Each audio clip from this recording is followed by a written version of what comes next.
Salutations, my friends, and thank you for tuning in to another edition of Factions of Freedom. I'm your host, Noise Era, Freedom Faction, whichever one you prefer, and I have titled this episode, Getting on Guard, COVID Containment Chaos and Technocracy Rising. That's right, Bill Gates' fingerprints is all over this. We stay on his ass this whole episode. On top of that, we talk about Senator Tom Cotton introducing a bill to abolish the USA's dependence upon Chinese-made drugs. Clearly, we talk about President Trump launching Project Airbridge, all the craziness you see taking place in New York, the quarantines, the lockdowns, the martial law, the ensuing social disintegration, and more in this edition. But first, a few quick updates. If you didn't listen to the two-part Instagram Live we did earlier this week, the Deep State's Biowarfare Blitzkrieg, you missed out. There's a lot of information in that. Our audience is on point. They really know how to talk about these types of things. That link will be in the description bar below. Also, the show that we did with Adam Nix and JC Abbott of the Wayfinder podcast, Balance Amidst the Crisis, is also available on our feed. Last thing, and I'll start the show. Guess what, gang? We hit 250,000 followers. That's right, 250,000. Who would have thought? I definitely would have thought they got us by now. But I guess I don't really have time to celebrate. There's still work to be done. And with that being said, let's start the show.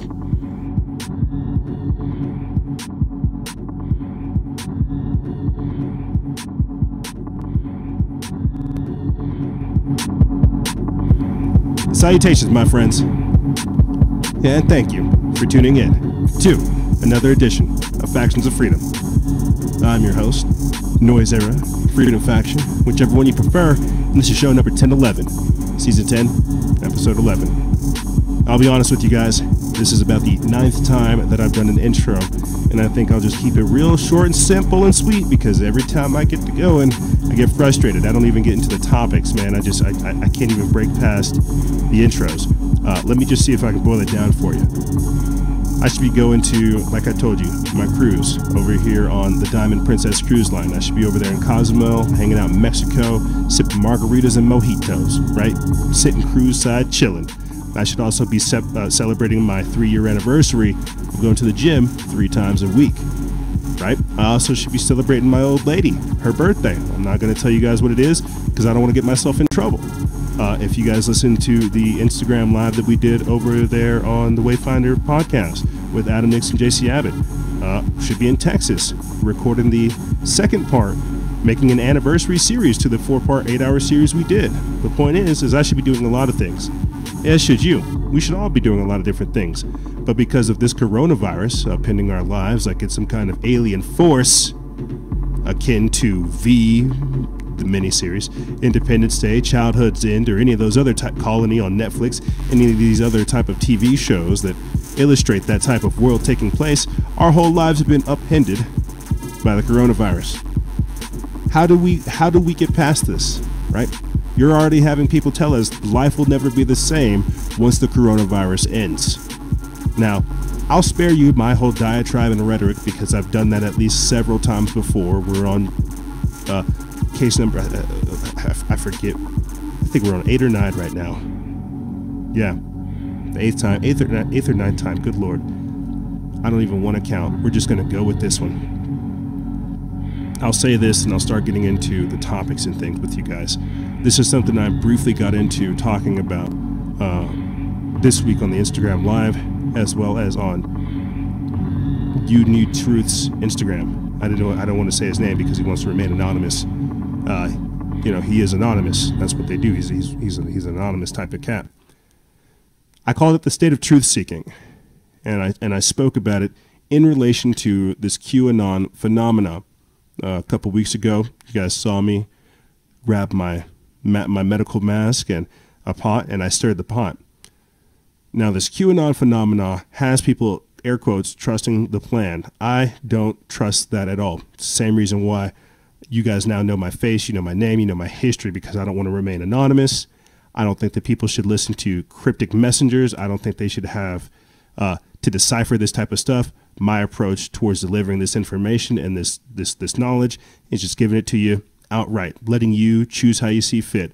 But what I see happening not only within the truth-seeking community and now worldwide, is this idea of trusting the plan. So think about that, because this plays a huge part in what we're going to be talking about throughout the entirety of this episode. Trust the plan, trust the plan, trust the plan. Don't go out and go look for information. Don't go out and go educate yourself. Don't go out there and participate in civil disobedience. Don't go out there and get involved in politics in your local community. Don't do anything. Just sit at home and trust the plan. Looks like trusting the plan got us all caught up over here in quarantine. You have QAnon people saying that, don't worry, we have to go into martial law in order for them to arrest the deep staters. Does that sound like a fair trade to you? You have to lose your civil liberties in order to actually enforce justice?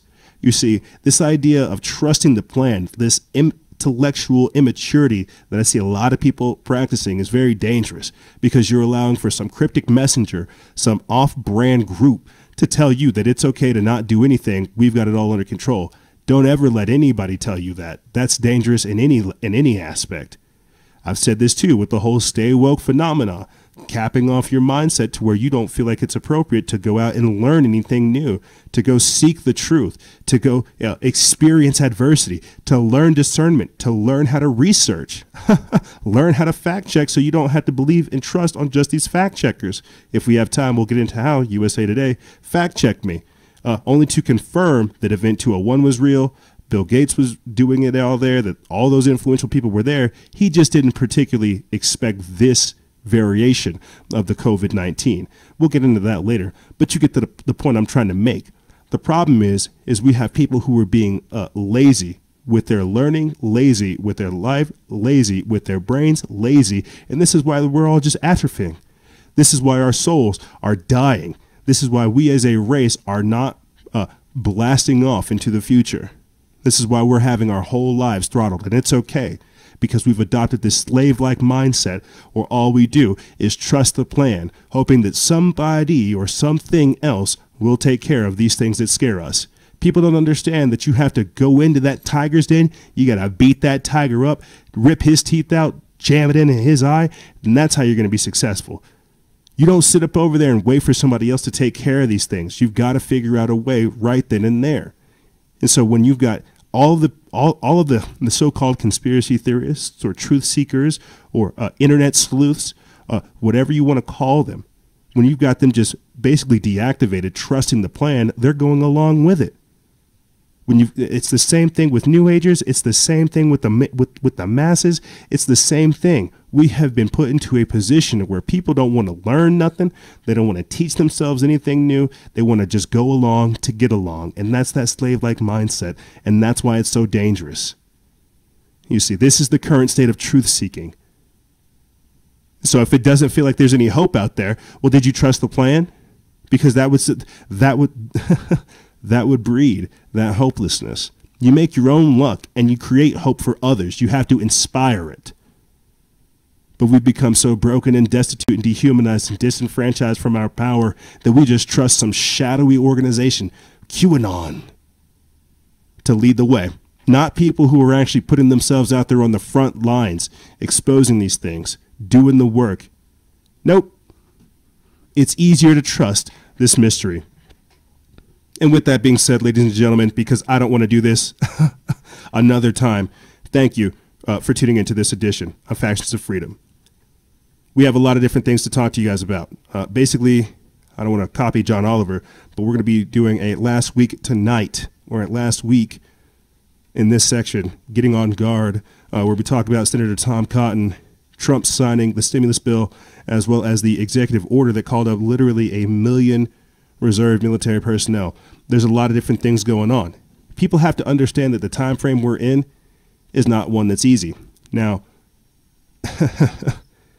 to settle down, because obviously I'm fired up, to settle down, I'd like to start this transmission off by not going straight into politics. Believe it or not, I'd like to start this transmission off by getting into the Schumann resonance, Earth's frequency. We're all aware that we got vibes, energy, frequencies. We talk about it all the time. You could probably feel my energy just bursting through how I'm communicating right now. Now, what is the Schumann resonance? The Schumann resonance is a global electromagnetic resonance named by physicist Winfried Otto Schumann, who predicted it mathematically in 1952. Quote, the Schumann resonances are a set of spectrum peaks in the extremely low frequency portion of the Earth's electromagnetic field spectrum. Schumann resonances are global electromagnetic resonances generated and excited by lightning discharges in the cavity formed by the Earth's surface and the ionosphere. Basically, what we're talking about is the heartbeat of the planet. How we're all tied to this, how it is a set of frequencies, right? And we've talked about it on the show here before. Grounding, earthing, as some people call it, you know, putting your feet into the ground, things of that nature. But what is the purpose about starting the show with this? The idea I had is to literally let everybody know that we do share this planet, that we are all here as one. You're hearing a lot of people talk about, 5G sicknesses and the nausea surrounding it, 5G towers being set up during lockdowns and things like this. What I'm trying to say by starting the show off with the Schumann resonance is people have to understand that remote frequency-based weaponry is a real thing. If we scroll down here, I actually want to talk about some of the stranger things that are surrounded or tied to the Schumann resonance. It says a few of the most common symptoms of these spikes in electromagnetic frequency are hot flashes as the body vibrates faster, it generates heat, blurred vision, vertigo, dizziness, right?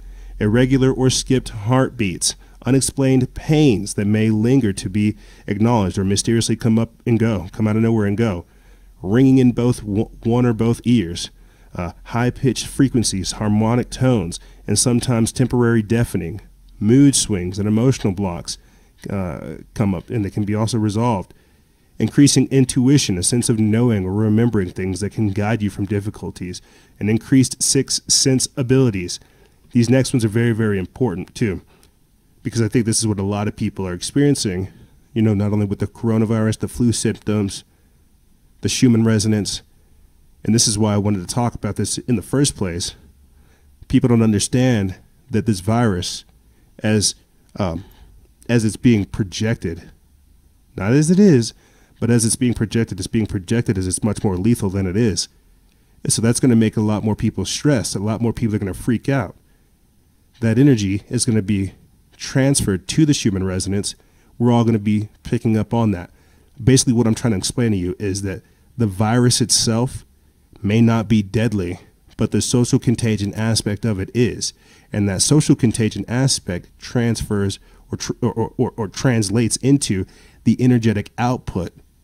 And so basically, we're all picking up on that fear impulse that's being shot out there continually. But continuing on, it says some of the symptoms are nausea, flu-like symptoms, problems with your bowels, extreme hunger or lack of hunger, anxiety, and increased fight or flight mode. And so the reason I wanted to start this transmission off explaining the Schumann resonance, and I'll put the link for that in the episode article where you guys can go look at it if you want to read more, is people have to understand that not a lot of people are in control of their emotions, of their mind, of their heart, of their soul, of their goals, of a lot of things. And when I tell you that this time period we are in is extremely critical, it's historic, it's prophetic, however you want to look at it, that it's not business as usual. When I talk about the evolution of warfare, that it's no longer bang, bang, shoot 'em up, that it's now psychological, it's spiritual, it's emotional, it's biological, and now we're beginning to see that it's financial. You've got to understand the ranges of humanity, the spectrum of life, and what you give your time, energy, and attention to. Does that make sense? I hope to God it does. So when I'm starting this off, people have to understand that we are spiritual beings having a human experience. Yes, these things are real, but how much of it are you going to let affect you? Do you know how to control yourself to let these things work their way through? Do you know how to practice discernment? Or is everything so terrible that you must destroy yourself and just pray to God that somebody else can save you? This is the attitude that's being promoted. This is victimology. Okay, they've not really taught us about they've not really taught us how to integrate and actuate information. They've not really taught us how to research things. They've dumbed us down and put us to a position where we don't know things. We trust the experts, right? Trust the plan. You're going to hear me just troll that throughout the entirety of this transmission because that's where people are. Abdicating their own intelligence, abdicating their own growth to someone else or something else. Trust the experts. There are people clearly smarter than you that know this, so you don't need to do anything. That is dangerous to me. But here, let's start getting into the actual meat and potatoes of this transmission, what you people are actually here for. You're not here to hear me rant about spirituality, energy, and all these other things. You're actually here to hear me talk about the news. I just thought that it was important and imperative that people understand we're all tied into this together. And even if they are activating 5G, some people say they have 6G and Wuhan, that's what we're seeing right now. If they are activating the 5G, what frequency are you putting out? I'll say this and I'll start getting into the actual content here. I said this on the Instagram Live. What is the distance for social distancing, right? It's like 6 feet. Well, how far out does your aura project? What is your etheric field? How much does that emit, right? Because we're all putting off vibes, frequencies, energies, and things like this. If we can't come together and share in that, we have to be distanced. Then they win right there. You see what I'm saying by the scientific dictatorship? But I digress. Let's start getting into the news and everything else that's going on.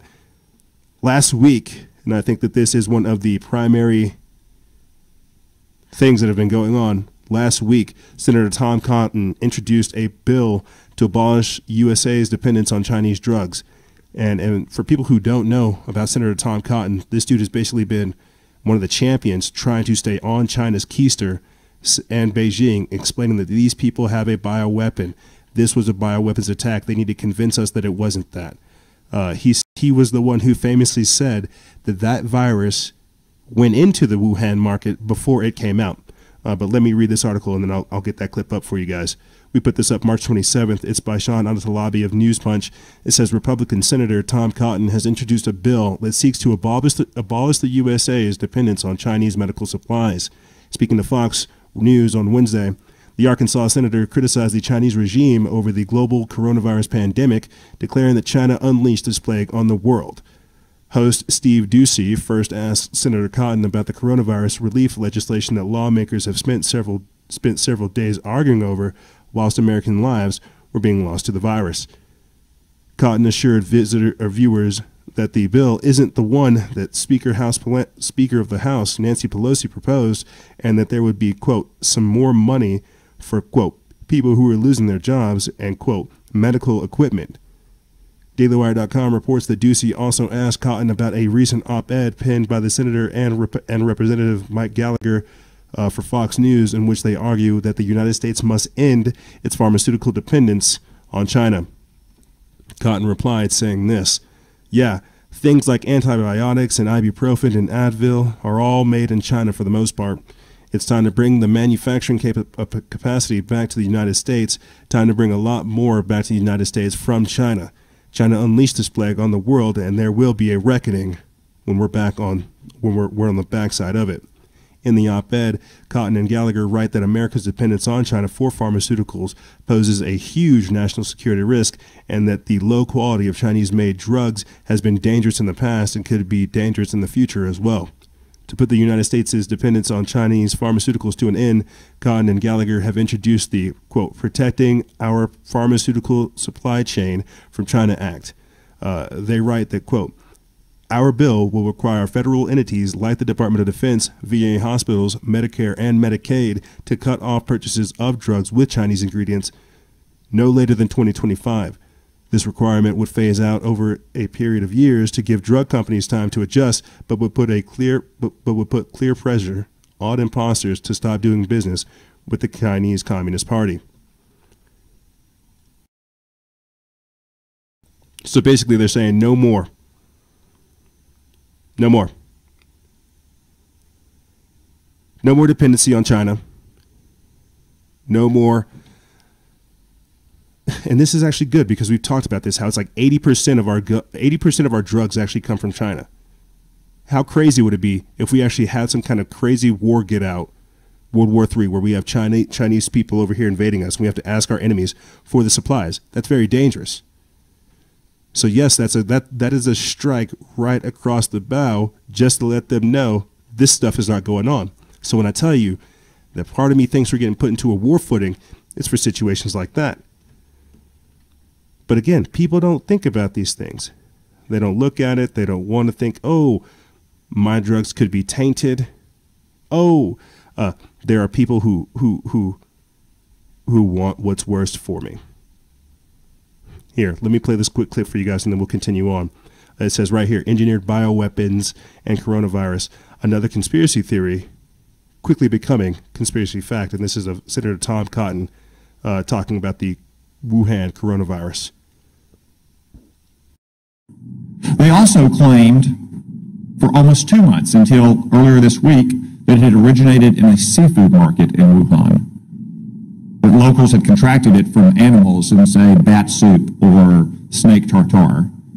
That is not the case. The Lancet published a study last weekend demonstrating that of the original 40 cases, 14 of them had no contact with the seafood market, including patient 0. As one epidemiologist said, that virus went into the seafood market before it came out of the seafood market. We still don't know where it originated. Could have been another seafood market. Could have been a farm. Could have been a food processing company. I would note that that Wuhan also has China's only biosafety level 4 super laboratory that works with the world's most deadly pathogens, to include, yes, coronavirus. And we put that clip up 2 months ago, literally February 4th. It's from the Waking Times.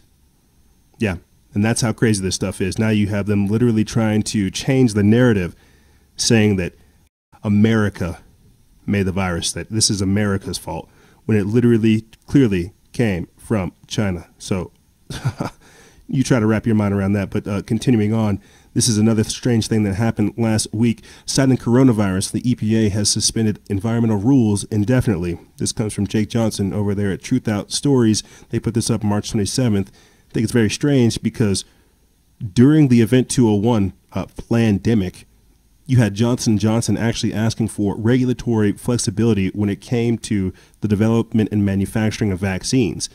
Now, fast forward a couple months later, now you have the EPA suspending environmental rules indefinitely. Now, I'm not sure if the two are connected, but I feel like this definitely warrants some attention. Let's get into it. It says that the EPA, the Environmental Protection Agency, headed by former coal lobbyist Andrew Wheeler, announced on Thursday a sweeping and indefinite suspension of environmental rules amid the worsening coronavirus pandemic. A move green groups warned gives the fossil fuel industry a, quote, green light to pollute with impunity. Under the new policy with the EPA, or which the EPA insists is temporary while providing no time frame, big polluters will effectively be trusted to regulate themselves and will not be punished for failing to comply with reporting rules and other requirements. The order, applied retroactively beginning March 13th, 2020, requests that companies, quote, act responsibly to avoid violations. Quote, EPA is committed to protecting human health and the environment, but recognizes challenges resulting from efforts to protect workers and the public from COVID-19 may directly impact the ability to of regulated facilities to meet all the federal regulatory requirements. Wheeler said in the statement that, quote, this temporary policy is designed to provide enforcement discretion under the current extraordinary conditions while ensuring facility operations continue to protect human health and the environment. Critics such as youth climate activist Greta Thunberg accuse the Trump administration of exploiting the coronavirus crisis to advance its long-standing goal of drastically rolling back environmental protections. Quote, the EPA uses this global pandemic to create loopholes for destroying the environment, tweeted Thunberg. Could be. Could be. Could it be that I guess I just get this idea of just them manufacturing massive amounts of vaccines, but them needing a facility to do it out of, and that not meeting the regulations that they need, so them having to suspend the rules. I don't know. You know, I won't lie to you, but we've been having so much crazy stuff happen at such a rapid pace that it really gets kind of hard trying to wrap your mind around every little different facet of every little different thing that's going on. But continuing on with another large thing that took place last week that you would think is kind of monumental. Right here, you have Trump signing the largest stimulus bill in modern U.S. history, asking for $2.2 trillion. And what's crazy is this week, you already have them saying we need another $1 trillion stimulus bill. So this $2.2 trillion was historic, did nothing. They're saying that we need more. Crazy. Let's read this. This comes from Ivan Pentunkov over there at the Epoch Times. They put this up March 27th. It says President Donald Trump on Friday signed the $2.2 trillion stimulus dollar bill meant to fuel the fight against the coronavirus pandemic and sustain the hard-hit economy as the nations take drastic measures to stop the spread of the disease. Prior to the signing of the bill, Trump called the stimulus package historic. The unprecedented measure is the largest stimulus package in the nation's modern history. Quote, this will deliver urgently needed relief to our nation's families, workers, and businesses, and that's what this is all about, Trump said. The president thanked Republicans and Democrats for, quote, coming together and setting aside their differences and putting America first. The stimulus package includes direct payments of $1,200 to most Americans and jobless benefits to millions who have lost jobs. Companies of all sizes will get loans, grants, and tax breaks. The measures will include billions for states and cities, as well as a healthcare system. I just want to say this, too, before I continue on. It's that last week, right, whenever this was being signed, 3.3 million people filed for unemployment. And then this week, 6.6 million people filed for unemployment, record highs. We currently have a 32% unemployment rate. And I can't help but think, how is this going to affect the future economy? You can't just you can't just bounce back from this. Is that why they need more trillions to help us bounce back? But again, doesn't that just show that the system itself is failing? I don't know. I digress. Let me read a little bit more of this. It says that the House of Representatives passed the bill on a voice vote hours earlier, despite vocal concerns expressed by the far-left Democrats and some Republicans. The Senate approved the measure on a 96-0 vote 2 days earlier. Lawmakers on both sides of the aisle supported the measures despite opposing some of its provisions. Hours before the signing the measure, Trump said that it was 90% great, but some concessions had to be made to get the Democrats on board. They tried to slip in the Green New Deal during it, but continuing on, it says, quote, I'm going to have to vote for something that has things in it that break my heart, said it goes on and on. It goes on just to explain random stuff that's in the bill that's not really in the bill. It tries to humanize it. And the reason I'm trying to kind of rush past that is because they've already rushed past that first historic bill, and they're trying to get another one in to basically keep and prop up the economy, which shows you how dire the straits that we are in. I will be doing more research, too, on why Trump nationalized the Federal Reserve, because I feel like that has to play a huge part in it. What I'm trying to explain, and I said this, too, earlier this week on somebody else's show, is there's a huge financial aspect and corner to this whole agenda that I'm missing, that we're seeing be exposed right now, that plays a huge part into where we're going to be going. From the $1,200 payment to the universal basic income to everything we see happening, I've really got to figure out how to package that and explain it to the people. So I'll keep my mind on that. Or I'll keep my eye on that as it develops. But yes, the coronavirus stimulus bill is designed to help the people. The majority of it actually does go to people, but we'll see what actually comes of it. You know, that's the problem whenever you politicize this type of event. We expect overnight change, and we expect government to do all these things, but what can they really do? This is why you have some corporations going out of their way to create masks to still be declared essential businesses and to be able to engage in commerce. But that's what I'm saying. There's so many different angles to this that it is kind of mind-blowing. But right here, this is something that kind of popped up towards the end of the end of the week, literally at the end of the week, towards the end of the day. It just happened right after it. It's like he signed this bill and then he signed this right here. Breaking. Trump executive order calls up 1 million reserve military personnel in the Army, Navy, Air Force, and Coast Guard. This is said by Tim Brown over there at Sons of Liberty Media. They put this up March 27th. And it says, on Friday, President Donald Trump issued an executive order under a national emergency authority, something that was not provided in the U.S. Constitution, to call up 1 million selected reserve and certain members of the individual ready reserve of the armed forces in active duty. While Q followers will herald this as nothing to worry about, hashtag trust the plan, I am very skeptical, especially since the Constitution provides zero authority for the president to do this. While Trump proclaims he has this authority by the Constitution and laws of the United States of America to call the armed forces up, our Constitution is clear that he doesn't have that authority, and Congress cannot pass their authority to call up the armed forces to the president. It's called separation of powers. I thought things were under control.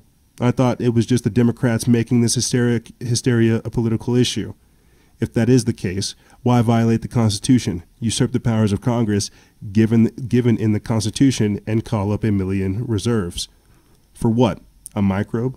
How do armies defeat the invisible enemy? Hint, they don't, but they are effective in subduing the people who dissent. Where is the posse comitatus in all this? Where is the rule of law? People understand that it's been abandoned. And then if you guys actually go read it, it talks about what's actually going on in the mobilization of those troops, the millions of them, man, and just the actual order itself. It was put out there March 13th. Yeah, March 13th. I think that was what? His Friday the 13th. Yeah, that 13th. And so there's your trust the plan. He's having to activate Army, Navy, Air Force, Coast Guard, and all these other people to trust the plan to round up these deep staters. Man, this is silliness of the highest order. And so to close out this segment, talking about getting on guard, I'm going to just briefly go over this article that USA Today talked about, where we're featured into it. I'll put the link for it in the episode article where you guys can go read it yourself. I'll just read a little bit of it, and then I'll give you their verdict. Spoiler alert, they say that we were wrong. I gotta laugh. I have to laugh because this is actually a good thing. One, it means that we're actually able to get the attention of US. We're actually able to get the attention of mainstream media. We're actually able to influence mainstream media. We're able to change the narrative, and we overall have influence. This is good for a number of different things. This is written by Matt Brown. They put this up March 26th, and it says, fact check, a Bill Gates-backed pandemic simulation in October did not predict COVID-19. It didn't.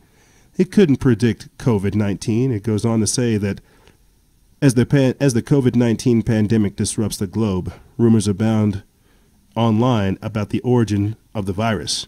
On March 16th, Freedom Faction, which is me, posted an image on Instagram along with the claim that, quote, COVID-19 was launched a month after billionaire Bill Gates hosted a, quote, high-level pandemic exercise event. And then it takes some of the post stuff, and then besmirching me. It talks about Event 201, the pandemic preparation, how the hosts respond to the prediction claim, how Johnson & Johnson was there, blah, blah, blah, blah, blah.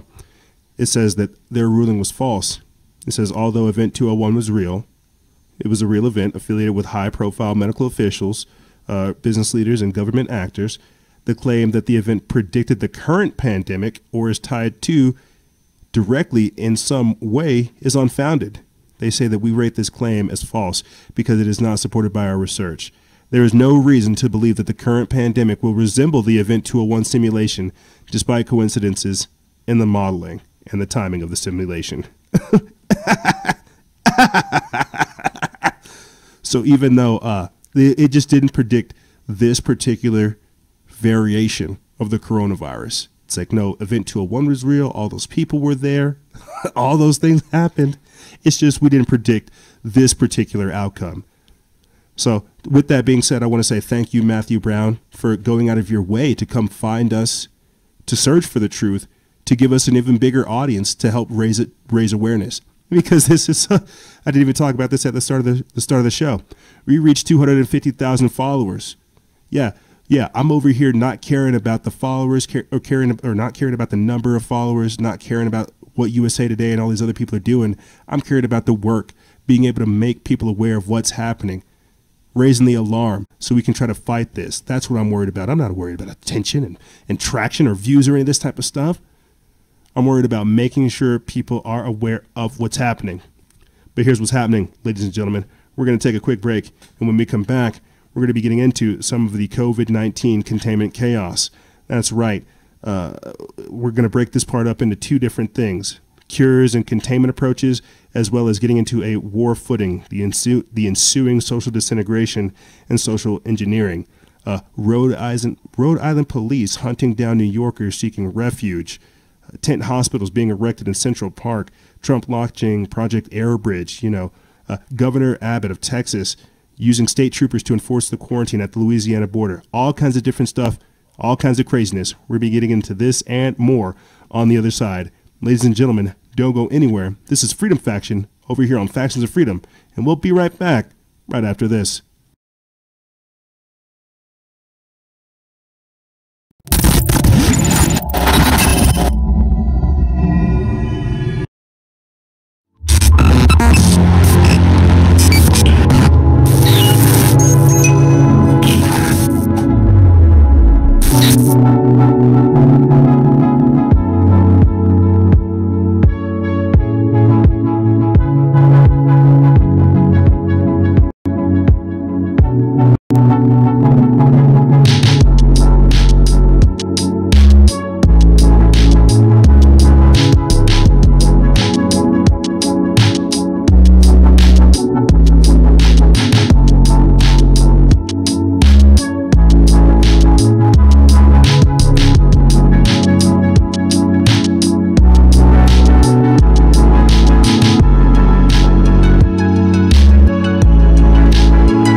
Salutations, my friends. I'm here to talk to you about, that's right, CBD oil.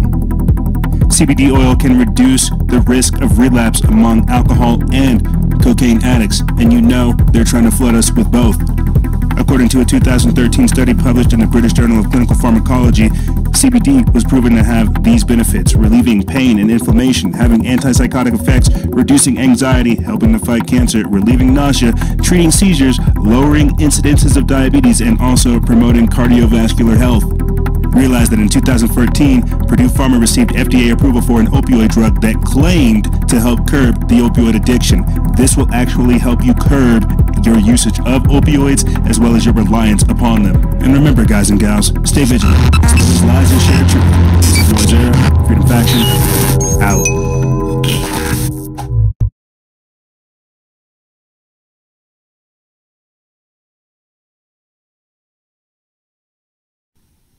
Welcome back.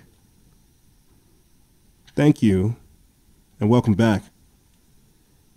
Yeah, it literally did take me like a couple tries to get to get it together, because there's so much stuff coming out, so much stuff going on that trying to effectively go over it in a casual, calm manner, it really is difficult.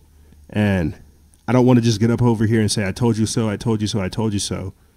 People need to understand that there is a lot of work, research, and analysis that goes into compiling all these things, and that's what they look forward to, is the information, the dot connecting, the coordination, the planning and things, and that's what's necessary. And so when I try to start these shows and put these things together, it is a presentation.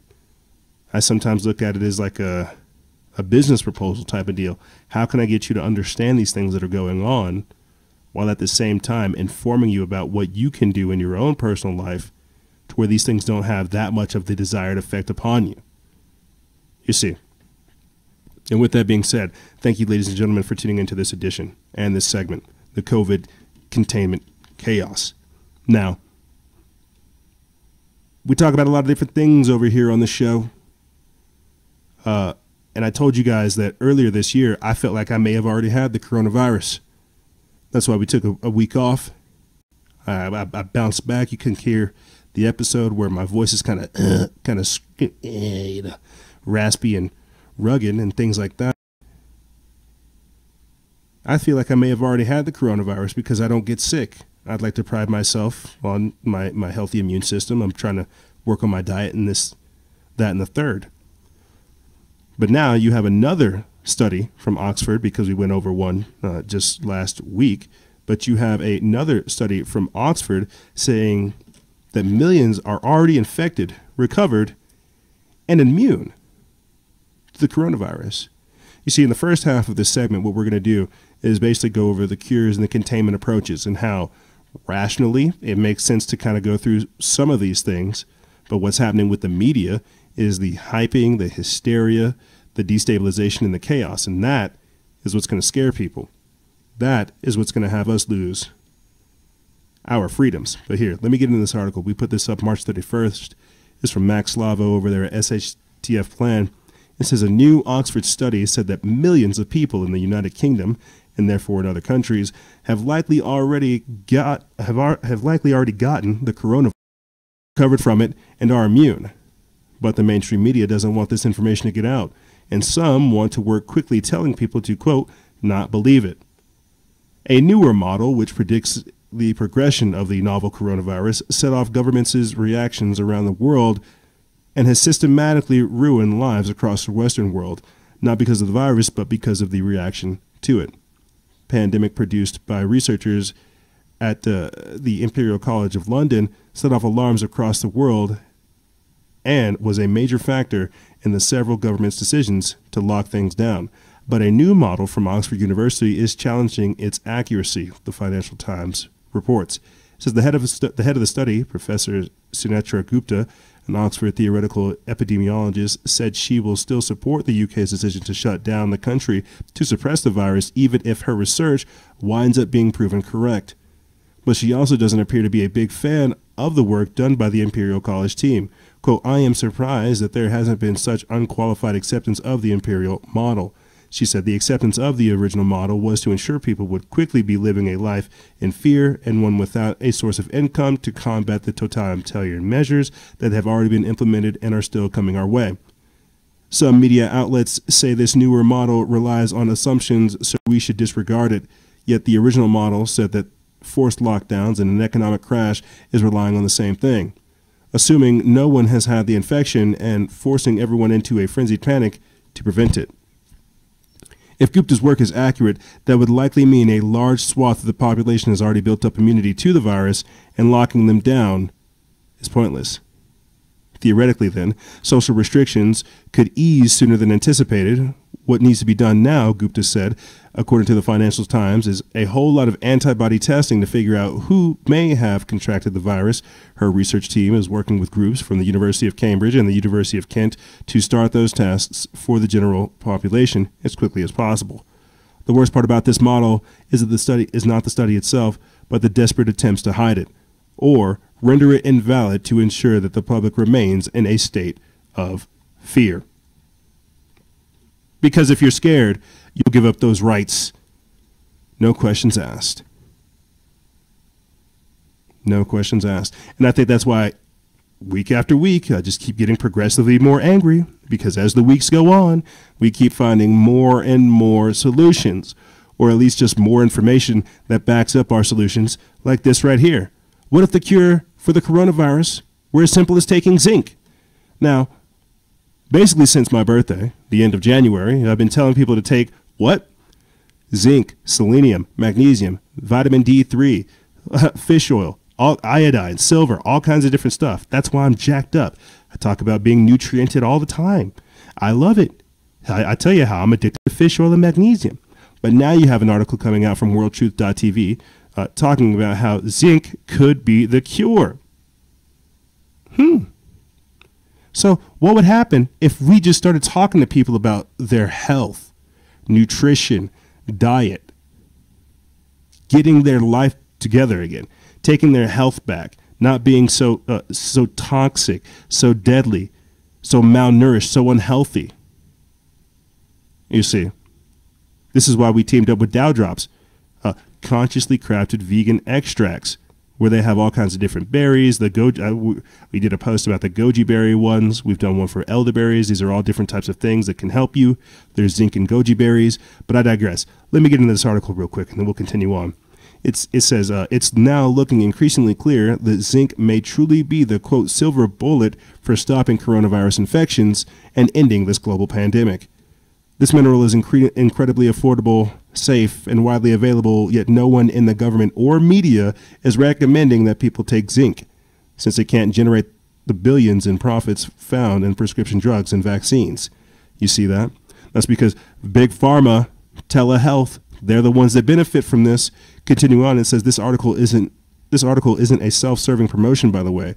We don't have any zinc products to sell. Rather, this article is about helping save lives using nutritional solutions that are available right now. While nothing is yet clinically proven to cure coronavirus, although chloroquine seems promising in several small trials, zinc now appears to be the most promising nutritional substance that could help end this global pandemic and get people back to work so that the economic collapse can be halted.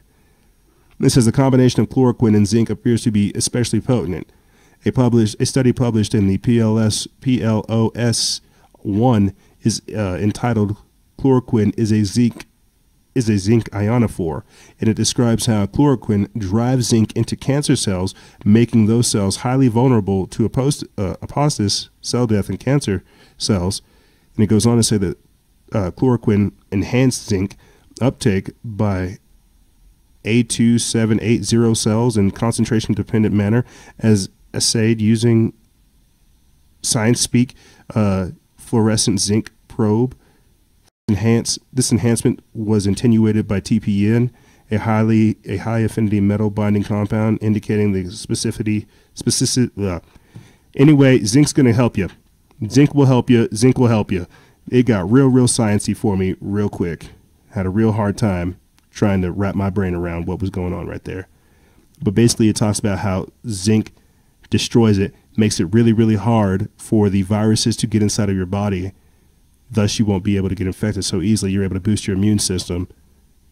We'll put the link for that in the description bar below if you guys want to learn more about it, but you get the point. That will bring us up to about maybe 12, 13, or 14 different posts that we have that people can do in their own life that are cheap, affordable, from intravenous vitamin C to zinc to magnesium to fish oil to UV radiation. There are light treatments where you can sterilize certain rooms and certain areas with light. They're now doing studies to see if light can penetrate the skin at certain levels to beat the coronavirus. But I'll put the link for that in the episode article in the description bar below if you guys want to look at it. Because there is cures. They just want you to be hopeless. They want you to be scared. They want you to just shut up and die and wait for the vaccine. And that's why this is so dangerous, is because there are solutions. They're only putting it to us as if they are the only solution. Now, one solution that you haven't really heard me talk a lot about is hydrochloroquine. Now, maybe that's because it's a pharmaceutical drug. I don't know. It's just something I don't really feel motivated and pulled to promote. But it is something I will cover, because even though it may not work for me, it might work for others. And that's where we need to be at. We need to be in that mindset, not being selfish in our approach, but being selfless. Let me continue on. This next article comes from Signs of the Times. They put this up March 30th. It says, France finally sanctions hydroxychloroquine drug treatment after 78 of 80 patients recovered from COVID-19 within 5 days. Now, before I play for you guys this clip, realize that we had governors here in America saying that if you made this, you would be arrested. In New York, you had Cuomo trying to arrest a doctor who was able to clear, I think at the time it was like 5 patients, and then he went on to say that he cleared like he cured like 600 patients using hydroxychloroquine. And they tried to ban the sale and the manufacturing of this life-saving drug simply because they want to be able to profiteer off of this chaos. Let me read a little bit of this, and I'll play the clip for you guys. It says, the French government has officially sanctioned chloroquine, a drug often used to fight malaria for certain patients infected with the coronavirus. Quote, the French government has officially sanctioned prescriptions of chloroquine to treat certain coronavirus patients, France 24 reported Sunday. Quote, this ensures continued treatment of patients who have been treated for several years for a chronic condition with this drug, but also allows a temporary authorization to allow certain patients with coronavirus to benefit from this therapeutic route, said France's Director General of Health, Jérôme Salomon. Let's play this clip for you guys. For weeks, he's been touting the use of an anti-malaria drug to treat cases of COVID-19. Now, a vindication for Professor Didier Raoult, the head of a university hospital institute in Marseille. The French government has officially sanctioned the prescription of chloroquine to treat the virus. This ensures continued treatment of patients who have been treated for several years for a chronic condition with this drug, but also allows a temporary authorization to allow certain patients with coronavirus to benefit from this therapeutic route. Professor Raoult was quick to applaud the move on Twitter, thanking the health minister for listening. I'm profoundly grateful that... In the United States, President Donald Trump has also been touting the use of chloroquine and 2 other anti-malaria drugs to fight the virus. In response, the Food and Drug Administration has moved quickly to make the unproven treatment available to tens of thousands of patients in New York with COVID-19. As a treatment for COVID-19, the drug has not been thoroughly tested, and initial results are just anecdotal. Critics warn of potentially life-threatening side effects for certain patients, such as fatal arrhythmia. Detractors also say the hype is causing a run on supplies for patients with malaria and lupus who need the drugs. Angela Merkel says that... Yeah. Well, yeah, it's going to get a run on supplies whenever people actually want it. They hear that it's going to save them or at least help them in the slightest way. They want hope. Is it so bad to try to give people hope? You see, that's what we're seeing right now. We're seeing a massive mobilization, not only of the military, but of corporate entities and also people. That's what I'm trying to say. While it may bring out the worst in us, it's also bringing out the best. People need hope. That's the only way we're going to get through this. Speaking of hope, for people that are going off over there in New York, President Trump launched Project Airbridge, which is the largest medical supply airlift in modern human history, and he did it to combat the coronavirus outbreak. This morning, our first project, and we call it Airbridge. It's Airbridge, that's the name. And it was a flight that landed at JFK and contains nearly 2 million masks and gowns, over 10 million gloves, and over 70,000 thermometers. This is the first of 50 flights. We're going to have a total of 51 flights, and that will probably increase substantially. But at this moment, it looks like about 51 flights. And these are big, great planes, and they are bringing a lot of equipment into our country. This morning, our first... Yeah, Russia sent us a plane full of medical supplies as well. This comes from Jeffrey Gratter over there at Now the Ends Begins. They put this up March 31st. It says a Trump White House-led airlift and Project Air Bridge of urgently needed medical supplies arrives in New York City. A plane load of desperately needed medical supplies arrived in New York from China on Sunday, the first in a series of flights over the next 30 days organized by the White House to help fight the coronavirus, a Trump White House official said. And then it goes on to explain how it explains it more in detail. It says that a commercial carrier landed at John F. Kennedy Airport carrying gloves, gowns, and masks for distribution in New York, New Jersey, and Connecticut, three hard-hit states battling for the care for a crush of coronavirus patients. The airlift is a product of a team led by White House senior advisor Jared Kushner, which formed, quote, Project Air Bridge, a partnership between large U.S. healthcare distributors such as McKesson Corp., Cardinal, Owens & Minor, Medline, and Henry Schein Incorporated, and the federal government. Representatives of those companies were to attend a White House meeting later on Sunday with President Donald Trump to discuss the effort, the official said. The goal is to expedite the arrival of critical medical supplies purchased by the companies over the next 30 days using planes instead of ships to reduce the shipping time. Quote, at President Trump's direction, we formed an unprecedented public-private partnership to ensure the massive amounts of masks, gear, and other PPE will be brought to the United States immediately to better equip our healthcare workers on the front lines and to better serve the American people, Kushner said in a statement. So what you're seeing right now is, like I said, that massive militarization. Is this why Trump activated that millions of reservists? Who knows? But what you're seeing right now is the country try to deal with the initial threat. Did it come from China? Why do we have to lose our rights because of these types of things? We don't know. I think that's why everybody's kind of freaking out. We're not really the message isn't being conveyed clearly. That's why I'm going ahead and saying that I think that this is a biowarfare attack. I think it was deliberately released. I feel like over the next coming weeks into the next coming months, we will hear that narrative to begin to develop, and eventually we will be led to war. I don't want to say that I want it, but I feel like that's on our horizon.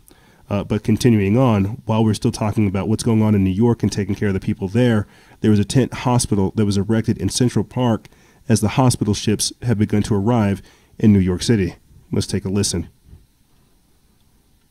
Elliot Tenpenny. Behind me you'll see Central Park. Here we're setting up an emergency field hospital in New York City. We need your help as medical professionals to help Samaritan's Purse respond to this city's need in response to this coronavirus outbreak.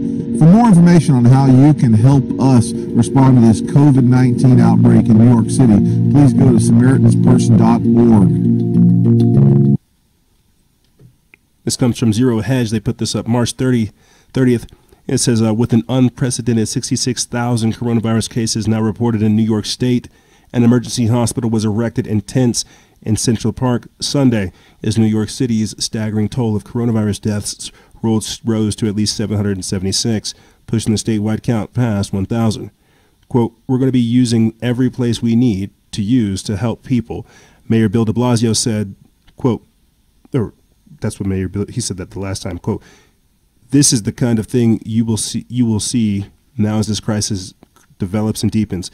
As South China Morning Post reports, the emergency site will open on the park's East Meadow on Tuesday and house 68 hospital beds for coronavirus patients, according to de Blasio.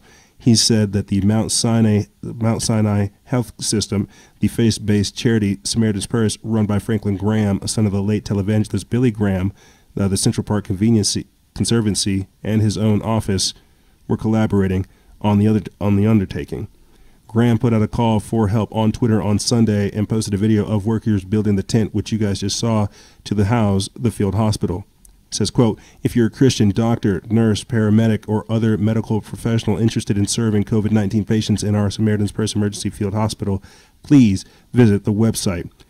And it says, as reported previously, U.S. federal officials are also building an emergency 1,000-bed hospital at the Jacob Javits Convention Center in Manhattan.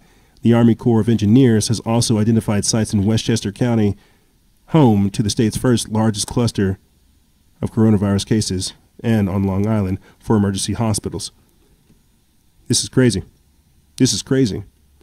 I think this is crazy because I just get this image of I'll just shoot you straight.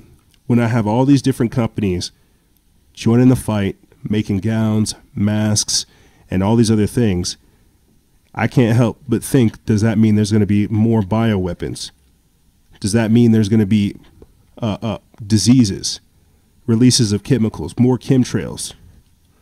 You see, now I can't help but think about what's the future going to look like if they're trying to desensitize the public to this now. Yes, this is an exercise. Like, yes, I get all these things for sure. But at another level, I can't help but think, how is this going to play out? You see? You have some people saying, oh, well, because they're Christians, I don't want help. You have some people even saying, oh, well, there's no boat coming to save them. I think what's crazy is just to see the hopelessness be promoted. You see? I want to pull up for you guys real quick, if I can, a clip to Tom Clancy's The Division. And the reason why I want to play this clip for you guys is this was put out a couple years ago. It's a game. It's a game on Xbox. And it basically describes everything we're in right now. Tom Clancy's The Division. This is put out there in March 2016. And just see if it has any of those eerily similar notes of what we're dealing with right now. Let's just listen.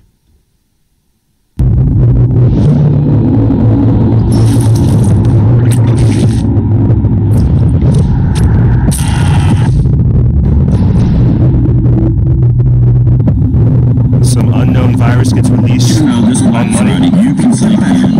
All over the region, retailers are calling this their 149,000 stores offering sales in the cash sales changing hands.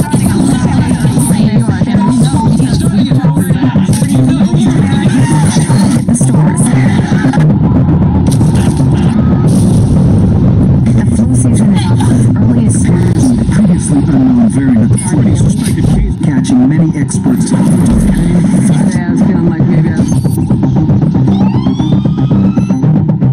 Back on the breaking news, leading with unconfirmed reports of a smallpox outbreak is a highly rehearsed scenario. The National Guard units converging on a hospital in central Manhattan. Closed. It's more than this is a very real Than eggs, more than a bowl. Not enough vaccines. Let me stop you there. This is not a panic situation. An entire American city.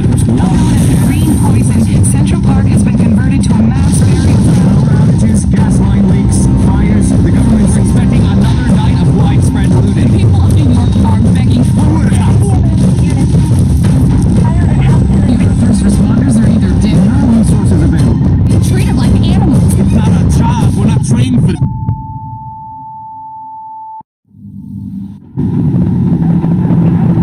When we were activated, we knew the situation was bad.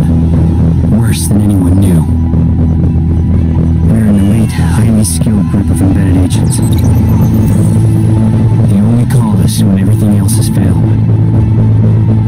We have no rules. We have no limits. Our job is to protect what remains.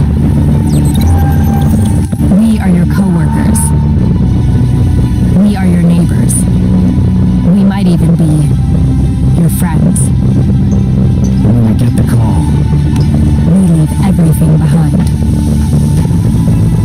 we are. The Division. And that's how it starts. And that's how it starts. Basically, there is some kind of outbreak that takes place. Money is used as the vector. Whenever the virus spreads, it begins to take over. SARA, which is their equivalent of FEMA, begins to just start taking over. Federal emergency takes place. We saw that happen just last week. That FEMA was activated in all 50 states. This is the world we're walking into. This is why I'm trying so hard to just raise as many red flags as possible and fight this at every turn. But here, let me get this article up for you guys, and then I'll start closing out this segment. Just at the start of this year, and this plays into understanding the history, or at least the timeline of all this craziness. And this is still like the containment aspect of it all. But earlier this year, we reported on Dr. Charles Lieber, a professor over there at Harvard that had ties to this. What's going on right here? This comes from Activist Post. Harvard chemistry chair and 2 Chinese nationals arrested for lying about China ties, smuggling biological material. If you guys go look at that, you'll hear about how Charles Lieber teamed up with these Chinese nationals, had them as his students so that they could smuggle stuff to China. So when they talk about the virus actually being manufactured here and then shipped overseas, they're not far off. There's a lot of crazy things going on with this virus, but I think people should keep that in mind. Now, fast forward to where we're at today, right? That happened in January of 2020, literally 3 months ago, a couple of days and some change. Fast forward to now, today, this week, right here, FBI report, border agents stopped a Chinese biologist sneaking viable SARS and MERS viruses into a U.S. airport. This is over here at Zero Hedge. They put this up March 31st, and it says, another bombshell conspiracy raising serious questions over the coronavirus pandemic and China's biological weapons research and espionage program goes mainstream. A now viral investigative report based on a newly released FBI document authored by no less than the Chemical and Biological Intelligence Unit of the FBI's Weapons of Mass Destruction Directorate finds that a Chinese scientist was caught under extremely suspicious circumstances transporting vials believed to contain deadly MERS and SARS viruses into the United States. Quote, in late November 2018, just a year before the first coronavirus case was identified in Wuhan, China, U.S. Customs and Border Protection agents at the Detroit Metro Airport stopped a Chinese biologist with 3 vials labeled antibodies in his luggage. The lengthy report by Yahoo News begins. It goes on to say that, quote, inspection of the writing on the vials and the stated recipient led inspection personnel to believe that the materials contained within the vials may be viable Middle East respiratory syndrome and severe acute respiratory syndrome materials. The unnamed scientist claimed that he was asked to deliver the vials to a U.S. institute, though the FBI report also fails to identify the recipient. Quote, but the FBI concluded that the incident and 2 other cases cited in the report were part of an alarming pattern. Yahoo News reports, quote, the Weapons of Mass Destruction Directorate assesses foreign scientific researchers who transport undeclared and undocumented biological materials into the United States in personal carry-on and or checked luggage almost certainly presents a U.S. biosecurity risk, the FBI report states. The WMDD makes this assessment with high confidence based on the liaison reporting with direct access. Basically what they're talking about is potential Chinese operatives trying to smuggle in other viruses and other different diseases into the country, in and out of the country. That's why when we're having the narrative come out that America created this, you've got to look at the sophisticated chess behind this and how they're trying to get people to turn against us. This is crazy. This is crazy. This is modern warfare, you see. And that's why I say the evolution of warfare is changed. But here's what's going to happen, gang. Speaking of changing, we're going to take a quick break. And when we come back, we're going to change our perceptions, looking at getting into a war footing. While, yes, there are things happening. We are trying to contain this. This virus isn't as deadly. Let's hope that, like Trump said last week, that the cure is not worse than the virus. We're going to be getting into some of the things that are taking place here, the social engineering and the psychosis that I see developing from social distancing, all kinds of different states and cities taking on authoritative steps in their own right. We're going to be getting into this and more on the other side. Ladies and gentlemen, don't go anywhere. This is Freedom Faction over here on Factions of Freedom, and we'll be right back right after this.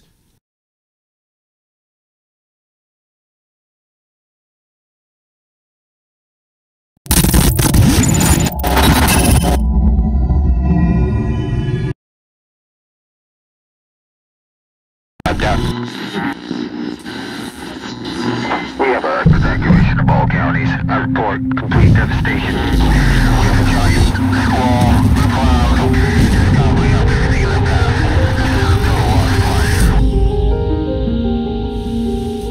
There are forces in this world that remind us of how fragile we are.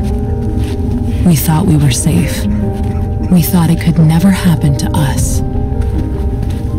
Then life like a fog descends upon us, blanketing our memories. Through the haze, we travel its hidden paths, lost in its secret places. And when the storm, turbulent and immovable, forces us to shelter, we remember. It calls to us, calls us back. Back to the ports and the harbors of our past. We fight the currents that pull and drag us off course, not a light or star to chart the way. And when we arrive, we don't always know it at first, the places we once loved guised by time. Then we see it, the place we've been trying to get back to.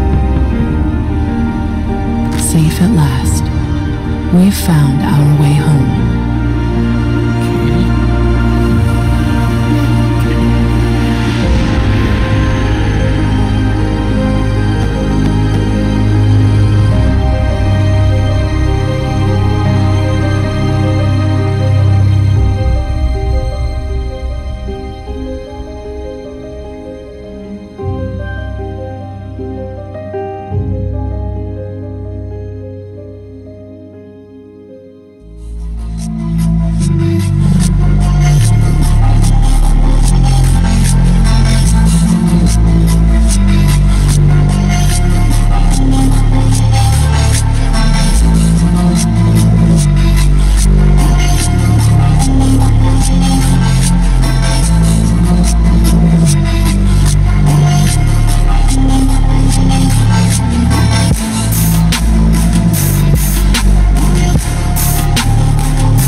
That's right.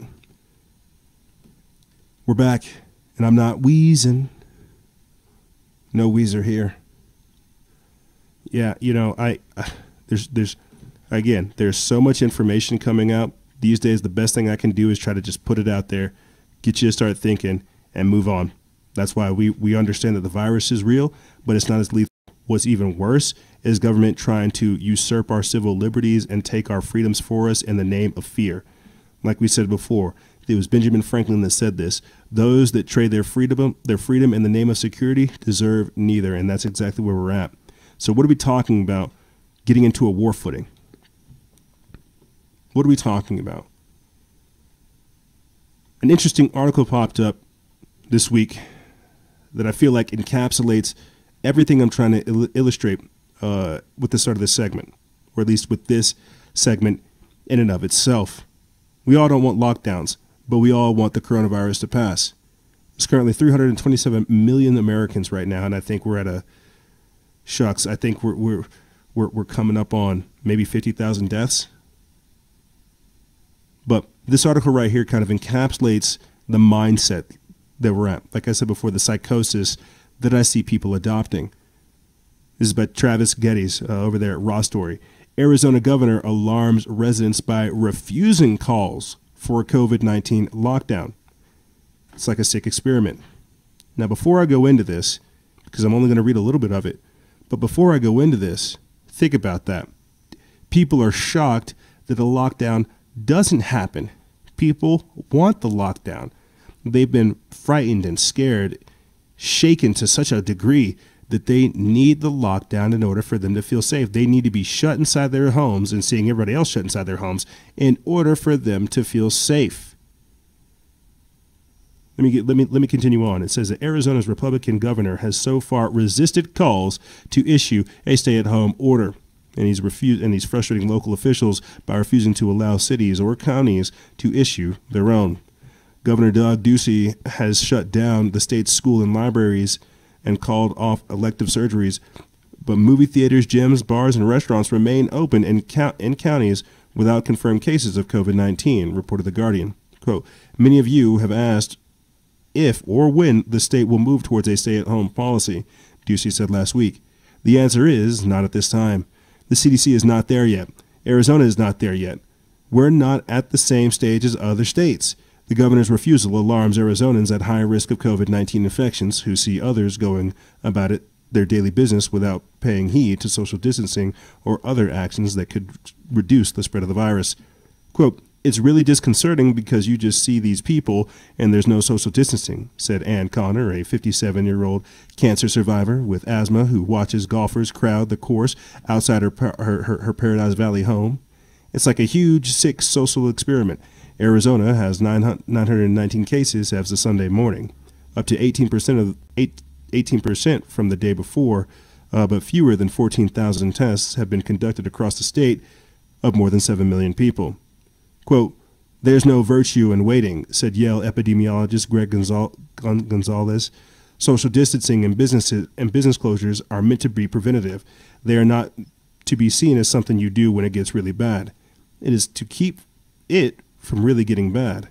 A petition drive has drawn more than 163,000 signatures asking Ducey to lock down Arizona, and many residents are confused by the governor's directives and worried he may be acting too slowly. We should already have been locked down, said Paris. It goes on to say that we want slavery, lock us down, lock us down. And he does. He does end up locking them down, but that's where we're at. You see, people have been frightened to such a degree that they have to be locked down, that they want to be locked down. People are afraid. And that's what I was trying to say beforehand. People are afraid of saying, you know what, if I catch the virus, I'll work through it. That's the mentality that most anti-vaxxers have. They say, shucks, you know what, if I get sick, I get sick, but I would not want to give up my medical freedom so that everybody else can have a false sense of security. But that's where we're at. We've gotten to a point where people really think the government is here to help them. They want that lockdown. They want it. They need it. You see. But what does that say about the state of people's minds? What does that say about where we're at? I'm going to get up a video for you guys that actually has a lot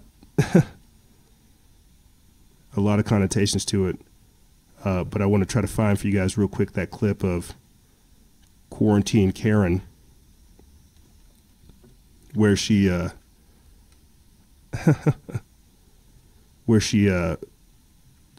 want to get that clip up of of Quarantine Karen basically talking smack about people leaving their house, even though she herself has actually left the house. She's mad at people for breaking their stay-at-home order the very same way that she did. But because people are so wrapped in this hysteria, they feel like they've been given power. They feel like they have the right to tell you what to do. It's almost mind-blowing. We've got it, and we've got the article over here at summit.news. I'll try to just read this for you guys as it loads.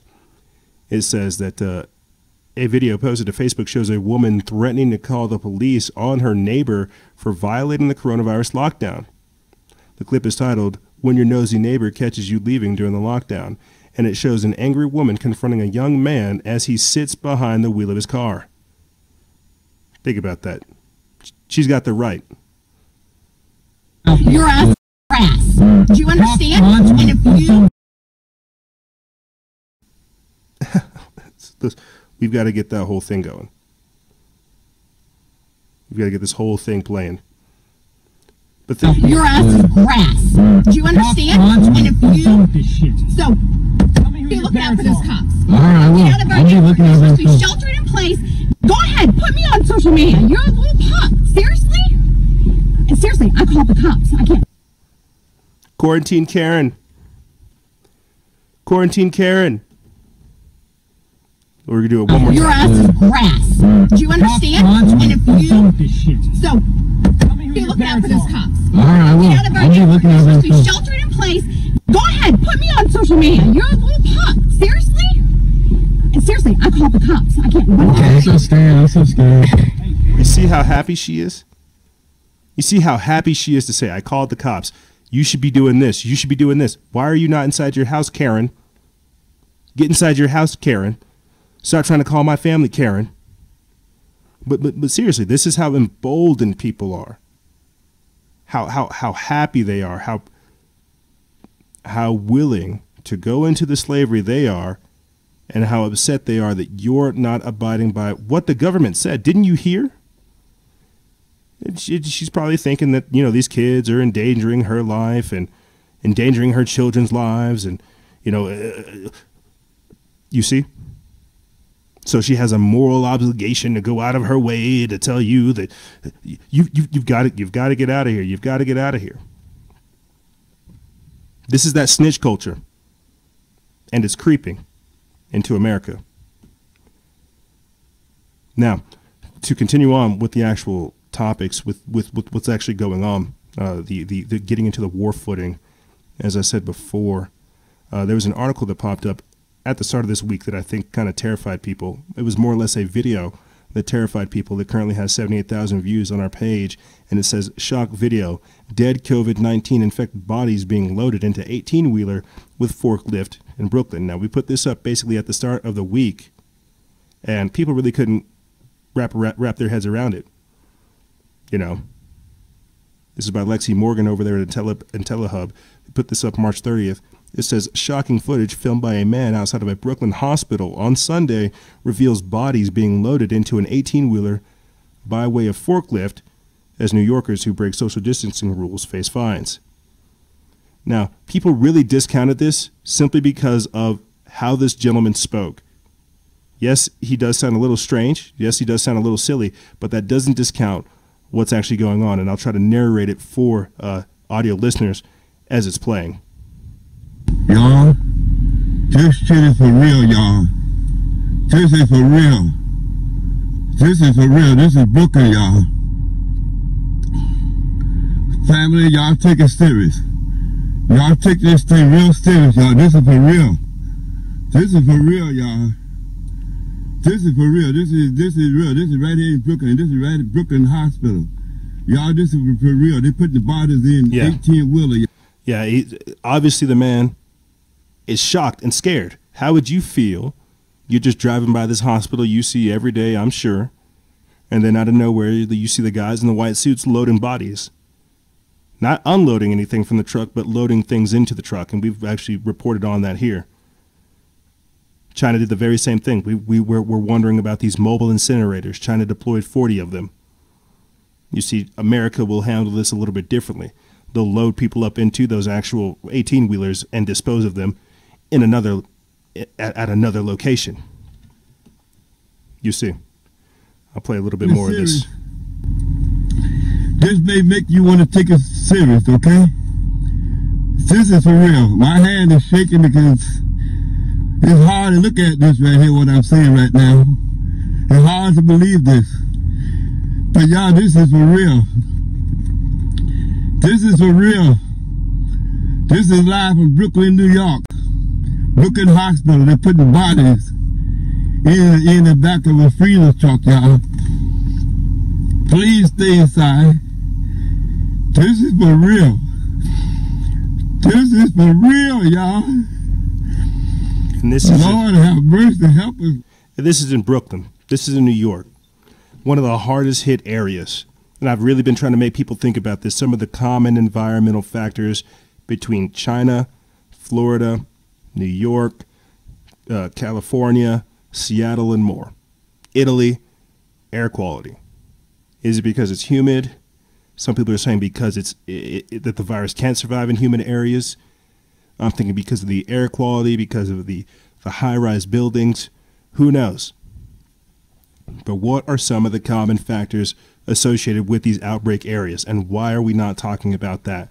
Why are we rushing to a vaccine and not talking about nutrition, health, immune systems, and more? But to continue on, to add credibility to what that gentleman said in the actual video, there was an article that came out this week written by the good folks over there at the Free Thought Project that basically encapsulated this. People really couldn't wrap their heads around what they were seeing in that clip that I showed you guys. Well, right here, refrigeration trucks arrive to hold bodies as prisoners start digging mass graves in New York. And before I continue on reading this article for you good people, I want to play this video. It was an interesting video sent to me by one of the guests that we had on the Instagram Live earlier this week.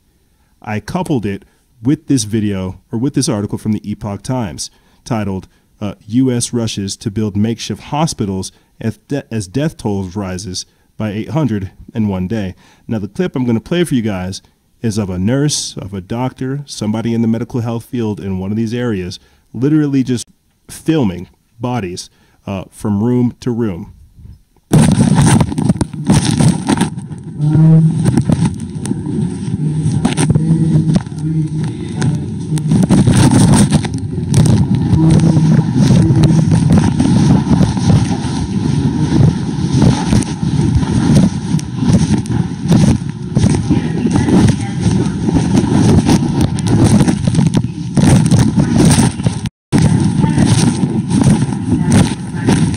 Walking around, just showing bodies. Just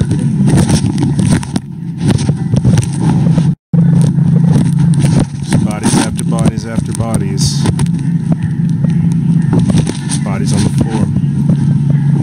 I've actually shown you guys that in Iran, you can see how many different bodies in the mass grave sites that are being dug in Iran from space. That's how many people that are dead there. This next article comes from Drudge Report Feed. They put this up March 31st. It says prisoners dig mass graves. That's right. New York is offering prisoners at Rikers Island jail $6 an hour and some protective gear. It's a PPE to get out there and go dig those bodies up. We've actually reported on that as well. And then in this same article cluster, I put that same video back in there to confirm that even though there wasn't an article fully written out for this, this was something that was actually going on. So here, let me continue on and get into this article, because the Pentagon ordered 100,000 body bags. So this is all stuff people need to understand. We're getting desensitized to the idea of losing swaths of people. We're getting used to the idea of death. We're getting used to the idea of casualties and more, and having to carry on, to soldier on. But here, let me get back into this article. It says, this was written by Matt Agaris. They put this up April 1st. It's by the Free Thought Project. It says, America is currently in utter turmoil. Panic buying has emptied shelves across the country. Millions of unemployed people are spending their last dollar on food. Hundreds of cities have been placed on lockdown, and cops are using Chinese-made patrol drones to monitor citizens 24 hours a day. In a matter of just 2 weeks, America has shifted from the land of the free to the land of the economic collapse in the newly ushered-in police state. The level of fear among the populace is at an all-time high, and the authoritarians are exploiting it. They are using America's fear to give mass sums of money to special interests while fleecing the value of the dollar and ensuring lifetimes of debts for future generations.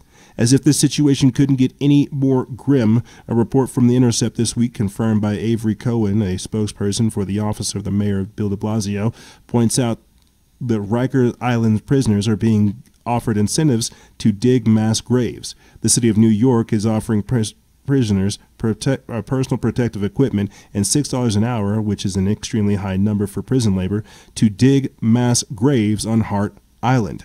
The mayor's spokesperson told The Intercept that the mass graves being dug on Hart Island are not COVID specific, but the fact that they are being given PPE leaves little room for guessing what this is all about.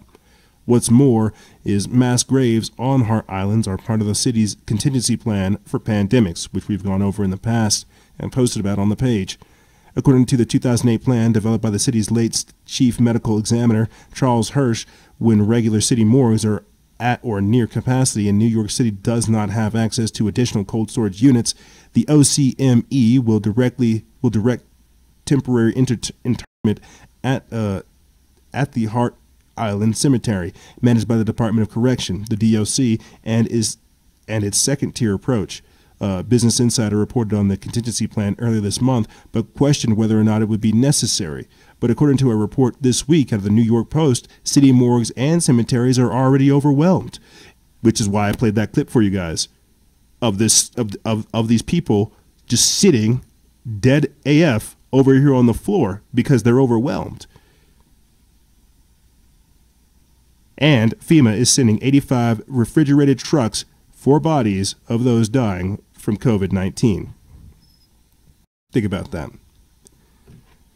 They're overflowing. And I just want to say this too, because we've actually pointed this out, how there's been research saying that all the hospital beds will be filled by May 8th if we do nothing, because there are steps being taken, providing PPE, gas, ventilators, masks, hydroxychloroquine, intravenous vitamin C treatment, zinc, all these different types of things. That number's going down. But because you have people like Dr. Anthony Fauci, these technocrats, Dr. Birx, all these people sitting over here on the wing who need more funding and more power, they have to keep the crisis going, which is why he said even today, and I'll try to play that clip for you guys, Dr. Fauci saying that we'll release the lockdowns whenever there are no new cases, but they're not talking about us already making the number of cases go down.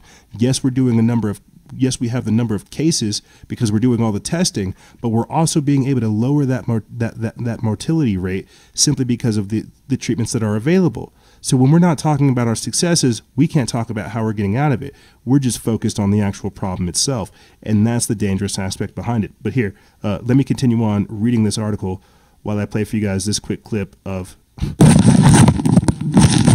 bodies just laying there on the floor, so people understand what's actually going on. It says, quote, "We are sending refrigeration trucks to New York to help with some of the problem on a temporary basis," FEMA Regional Director Thomas Von Essen said at a Manhattan press briefing with Mayor Bill de Blasio on Monday.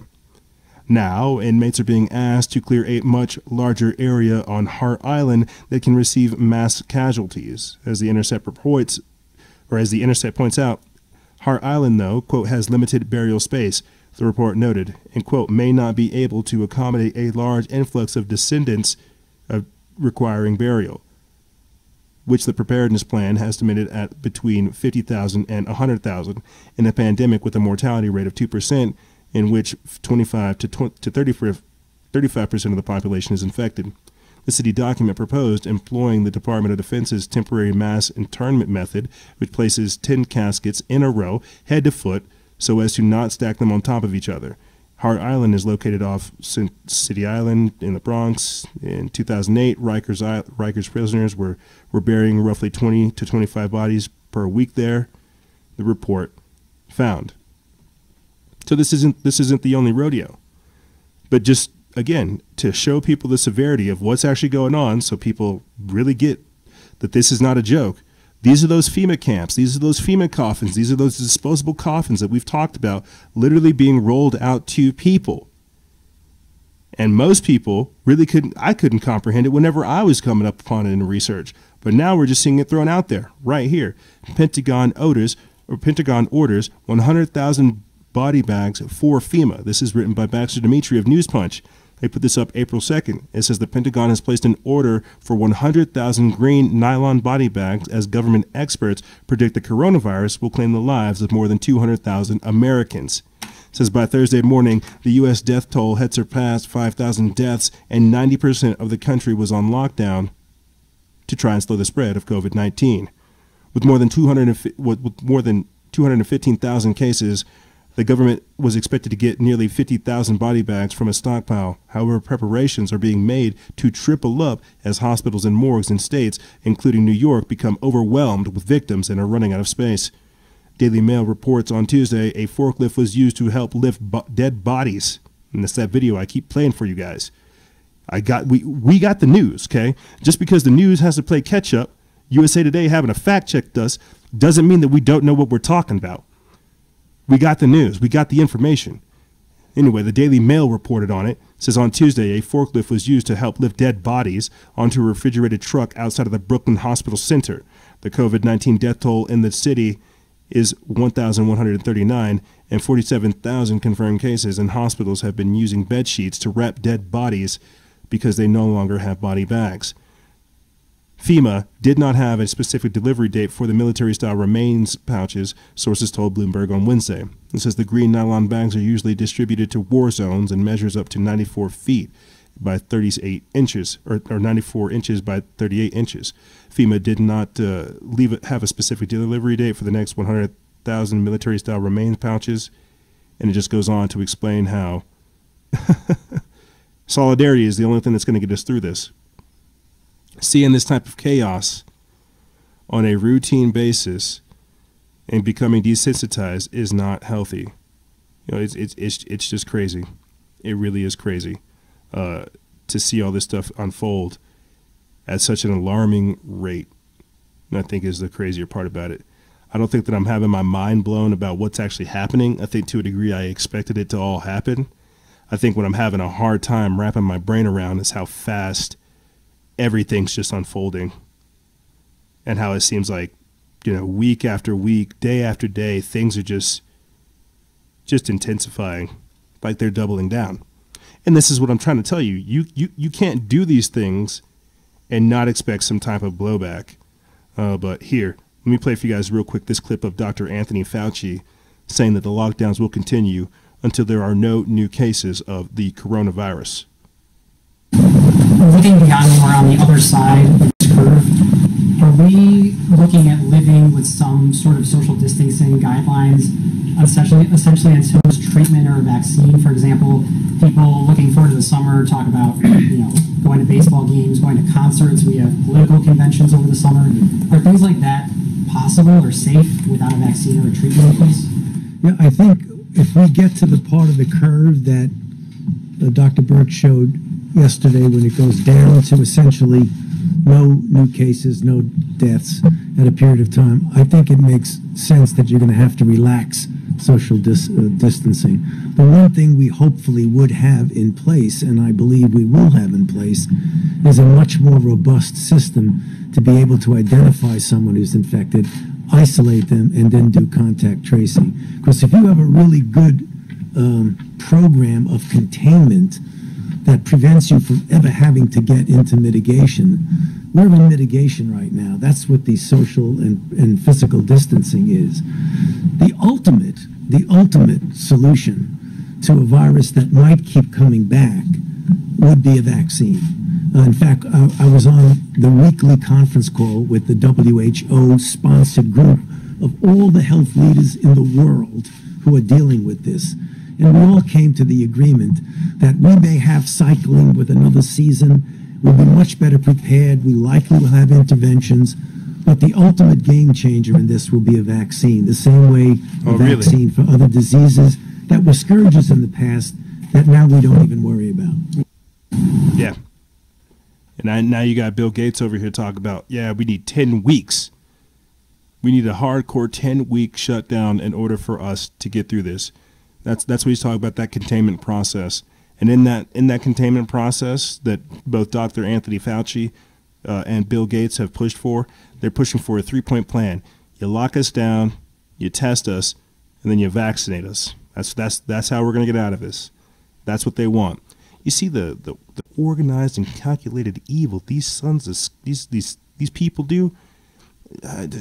Anyway, before I get enraged by Bill Gates and all of what he is, let me get back to the information. Again, talking about the social disintegration due to the lockdowns, getting into a war footing, and more. Some of the psychosis that I see developing because people are being locked up in their houses and they're being terrified due to these things that are going on. Right here, Rhode Island police hunt down New Yorkers seeking refuge. And accompanied along with this is a report talking about how armed vigilantes in Maine are cutting down trees to quarantine men from New Jersey. Now, before I read that article, I want to point out real quick that we posted later on in the week something that is in the same vein of this authoritarian police state, this Malthusian approach, this Machiavellian approach to where the ends justify the mean, like what Quarantine Karen did right there, where she's saying your ass is grass, get back home, I'm going to call the cops on you for breaking quarantine or lockdown. Right here, Alabama and Massachusetts are giving addresses of the infected to the police. So realize that if you go get tested and it comes back false positive, you have coronavirus, they're going to notify the police and they're going to come get you. And they're going to forcibly quarantine you. But here, let's just keep it on track first. Let's get into this article right here about Rhode Island police hunting down New Yorkers seeking refuge. People trying to flee the state because they see what's going on with authoritarian Governor Cuomo. We put this up March 30th. It's from the Drudge Report feed. It says Rhode Island police began stopping cars with New York plates Friday. On Saturday, the National Guard will help them conduct house-to-house searches to find people who traveled from New York and demand 14 days of self-quarantine. Quote, right now, we have a pinpointed task, Governor Gina Raimondo said. Quote, that risk is called New York City. New York is the epicenter of the coronavirus outbreak in the U.S. on Friday, reporting a total of 44,000 cases. It literally is like that movie, Escape from New York, except they're going to bring you back to New York. Continuing on, it says Rhode Island has just over 200, and it has begun an aggressive campaign to keep the virus out and New Yorkers contained over objections from civil liberty advocates. Raimundo, a Democrat, said that she has consulted lawyers and said while she couldn't close the border, she felt confident she could enforce a quarantine. Many New Yorkers have summer houses in Rhode Island, especially in Tiny Newport. And the governor said the authorities would be checking there. Quote, yesterday I announced and today I reiterated, anyone coming to Rhode Island in any way from New York must be quarantined. The governor said, quote, by order will be enforceable by law. Raimundo signed an executive order Thursday that applies to anyone who has been in New York during the past 2 weeks and through at least April 25th. It doesn't apply to public health, public safety, or healthcare workers, though. National Guard members will be stationed at the TF Green Airport, Amtrak train stations, and at bus stops. The citizen soldiers will be following up with people at local residences. The maximum penalty for not complying is a fine of $500 and 90 days in prison. The local chapter of the ACLU blasted the new rules, objecting to the collection of motorists' contact information in particular. Quote, while the governor may have the power to suspend some state laws and regulations to address this medical emergency, she cannot suspend the Constitution. Rhode Island ACLU Executive Director Steve Brown said in a statement. Because that's what's happening right now. We're having our laws, our rights, our freedoms, our liberties trampled upon in the name of fear. You have people willingly encouraging this type of police authoritative nature, this dictatorial type of nature, this dark age of freedom, because they're scared. And mind-blowing, mind-numbing to see these things taking place. Continuing on with this same mindset, this same survivalist psychosis, social distancing, social engineering right here. Alabama, Massachusetts giving addresses of infected to police. Does that not blow your mind? Am I being a little bit, am I being facetious? I know I have a tendency to do that, but seriously, am I being facetious? Is that too much? You see, like I don't think I'm being serious enough, if you want the truth. Now, before I get into that next article, what I want to do real quick is read to you a quote briefly from Aldous Huxley. That's right. The author of The Brave New World. You guys know The Brave New World and how that works, how we're living in it right now. And we've talked about it time and time again, how he's talked about the final revolution using a mixture of barbiturates and opioids and pharmaceuticals, how they'll subdue the people, and how eventually he'll get people to love their servitude, to love their slavery. You see how we're at that weird ambiguous period right beforehand? The quote goes a little bit like this. It was said in 1961. It says, quote, "There will be, in the next generation or so, a pharmacological method of making people love their servitude and producing dictatorship without tears, so to speak, producing a kind of painless concentration camp for entire societies so that people will, in fact, have their liberties taken away from them, but will rather enjoy it because they will be distracted from any desire to rebel by propaganda or brainwashing enhanced by pharmacological methods. And this seems to be the final revolution." Does that make sense? Would you say that's where we are? Stay inside. We'll declare medical dispensaries as not essential. Alcohol dispensaries as not essential.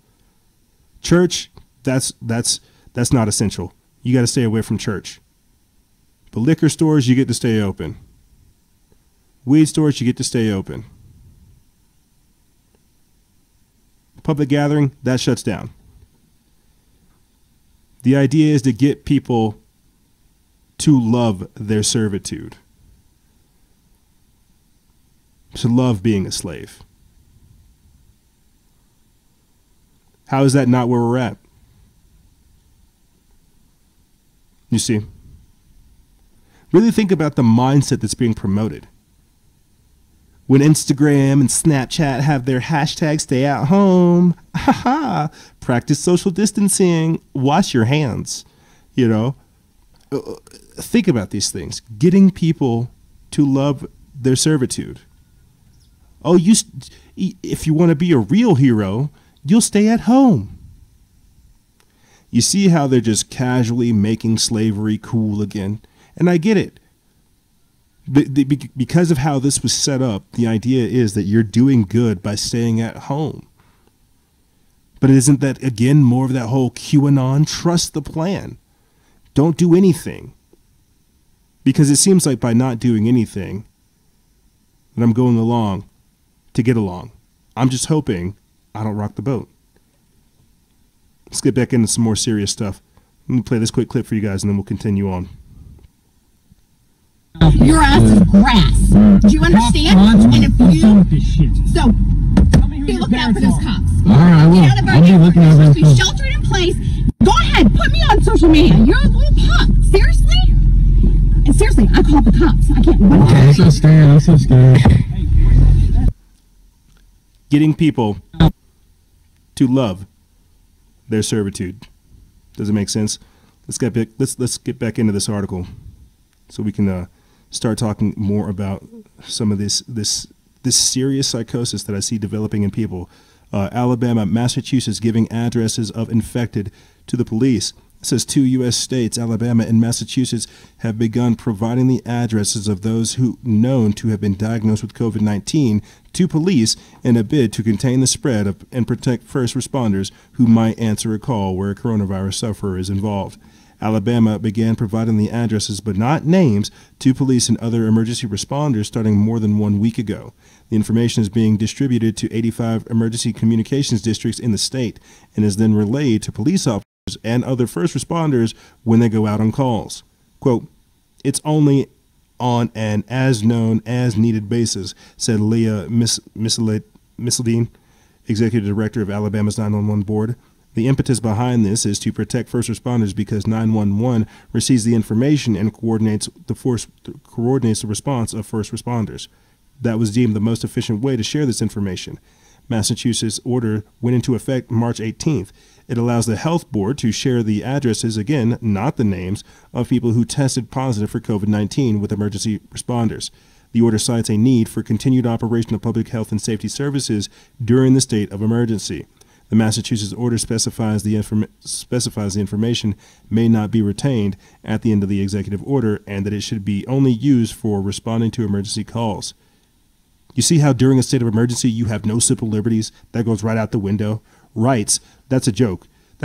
Rights are only something to get trampled on during a state of emergency. But continuing on, it says the receiving entity of information must keep it confidential.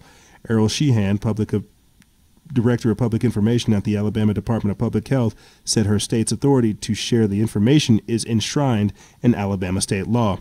Quote, "The Alabama Department of Public Health has requested to provide addresses of patients' homes quarantined for COVID-19 to the Alabama 911 Board for the protection of first responders," she said in a statement, adding that the Department of Health has also issued a guidance on how the information should be used. So don't worry, we're only going to use your information during a state of emergency like this. Only in a state of emergency. Which is why they had to get every state to get into a state of emergency, declare a national health emergency, and then declare FEMA active in all 50 states so we could get into this time period, so we could get into that war footing. You see what I'm saying? Getting people to get their rights, get ready to have their rights trampled on, get ready to just be another serf, to be a slave. It's where your phone authorizes whether or not you get to go in or go out. But right here, Governor Greg Abbott of Texas orders the state troopers to enforce the quarantine at the Louisiana border. So there you go again. There's that martial law that people keep trying to beat around the bush about, with the stay at home, the shelter in place, the lockdowns, the quarantines. You see what I'm saying? No, the military is not going to enforce that. They're going to have state troopers. They're going to have all kinds of other people. It's the subtle, nuanced way that they talk about control and authoritarianism that you have to look out for. And I get it. It's all underneath the public health, public safety, global health security, right? Longtime listeners know that that's just a synonym, a way to use synonyms to say population control. The global health security agenda is nothing but population control. And you have to watch out for these people who come in the name of peace and security because they offer neither. Let me get into this article. It comes from the Activist Post. We put this up March 30th. It says Texans are used to hearing talk of securing the southern border with Mexico, but the idea of checkpoints at the border with Louisiana is something no one ever imagined. It says after last week, Louisiana, and specifically New Orleans, have emerged as the southern epicenter for the coronavirus outbreak in the United States, with the Bayou State on Sunday reporting more than 3,500 positive cases, a number expected to grow rapidly following a busy Mardi Gras season. Texas Governor Greg Abbott on Sunday ordered all travelers entering Texas from Louisiana to enter a 14-day quarantine, now enforceable by state troopers. Crucially, for the first time, police have been told to enforce a quarantine order at checkpoints along the state border. Few details have been given, but it's expected that law enforcement will, for the first time in living memory, establish and beef up checkpoints along all major roadways that cross into Louisiana. According to some of the few known details in the Houston Chronicle, Those in quarantine will be asked to provide an address for where they plan to hole up in Texas, either for 2 weeks or until they return to Louisiana, whichever one comes first. A provision in that order allows DPS special agents to check on those under quarantine to ensure they're complying. Violators could be subject to either a $10,000 to $1,000 fine or 180 days in jail.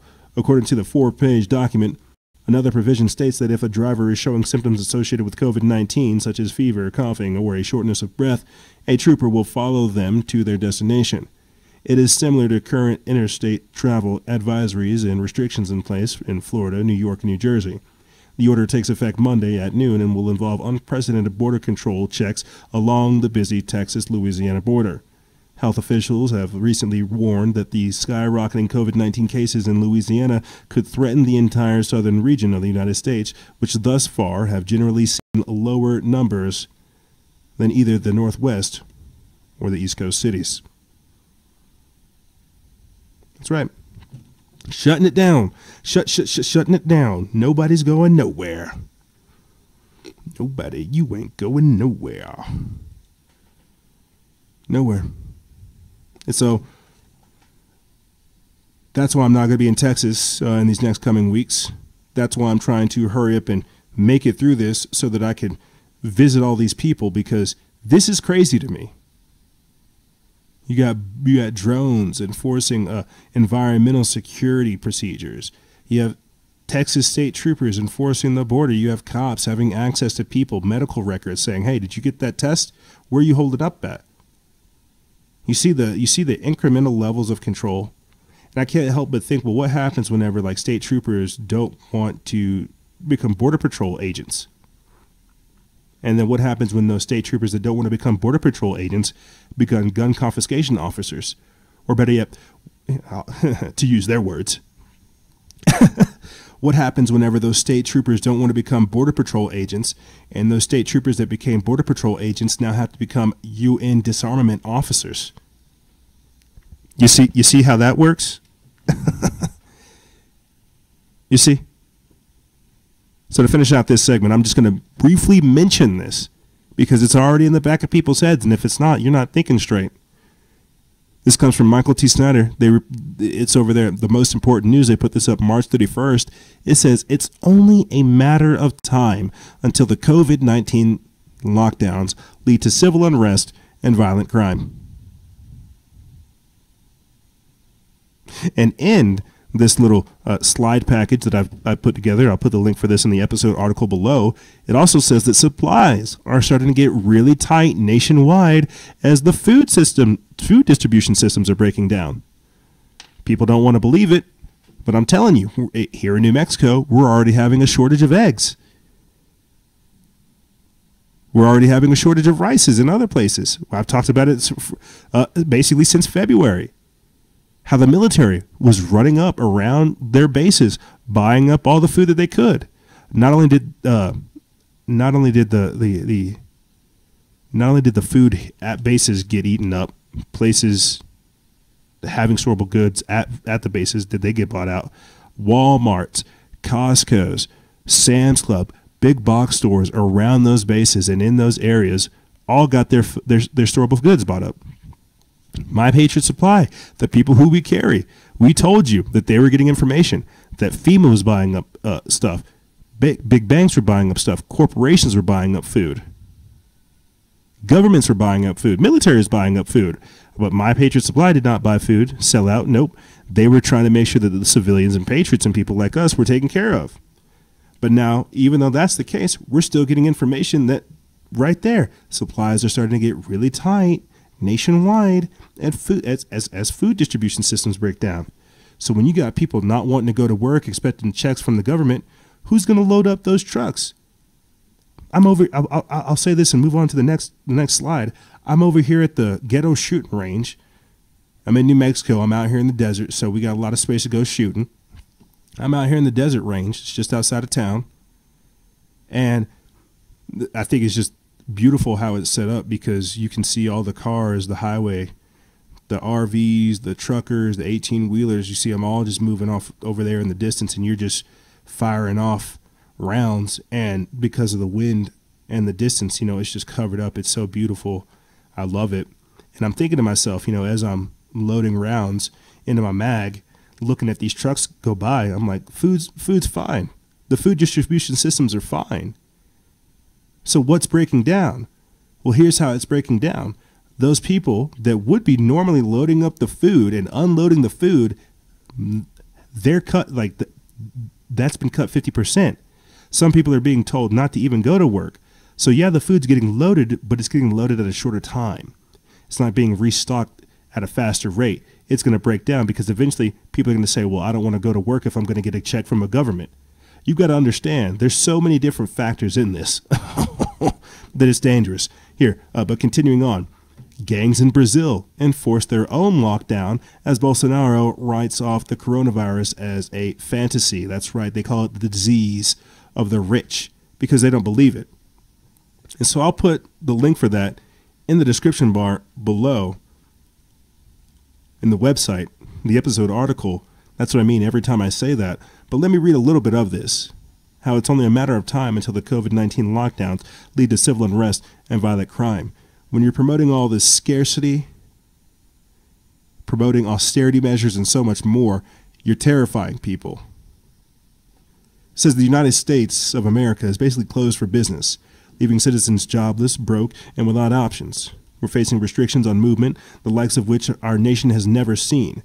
The stores that are open have never fully stocked after the panic buying of previous weeks, leading to the shelves barren of things like meat, flour, toilet paper, and rice. It's only a matter of time until these issues combine to become the flashpoint that leads to an explosion of civil unrest and violent crime. Unemployment skyrocketed with 3.3 million claims last week. It's at 6.6 million now, and the Fed estimates that number will climb to a whopping 47 million due to the virus. Many of these jobs will not come back after the COVID-19 virus, and they have run their course through the nation. Businesses, small and large, are going to be defaulting on their April rent payments, and many simply won't be able to catch up later. So far, a lot of people in the area where I'm staying seem to be treating this break of business like a surprise staycation. It's nice to see families out, working together, playing games, and spending time with people they love. But this happiness may be short-lived. Despite generous government-mandated disaster pay, unemployment, and stimulus checks, the money may not arrive in time for formal employees, self-employed people, and gig workers to pay their personal bills. And when the money does arrive, for many folks, it isn't going to be the same amount that they were earning before the shutdown. Most people don't have emergency funds, so things will be dire in short order. Of course, this all affects landlords, mortgage companies, utility companies, retail businesses. The list goes on and on. A lot of people are blaming hoarders and preppers for the shortages seen in stores. And of course, it's nonsense to blame preppers because we've been buying our things over a course of years, and honestly, it was only panic buyers causing problems. Wouldn't the stores be replenished by now after all? After all, people have hardly been able to shop for 2 weeks in many states due to social distancing measures.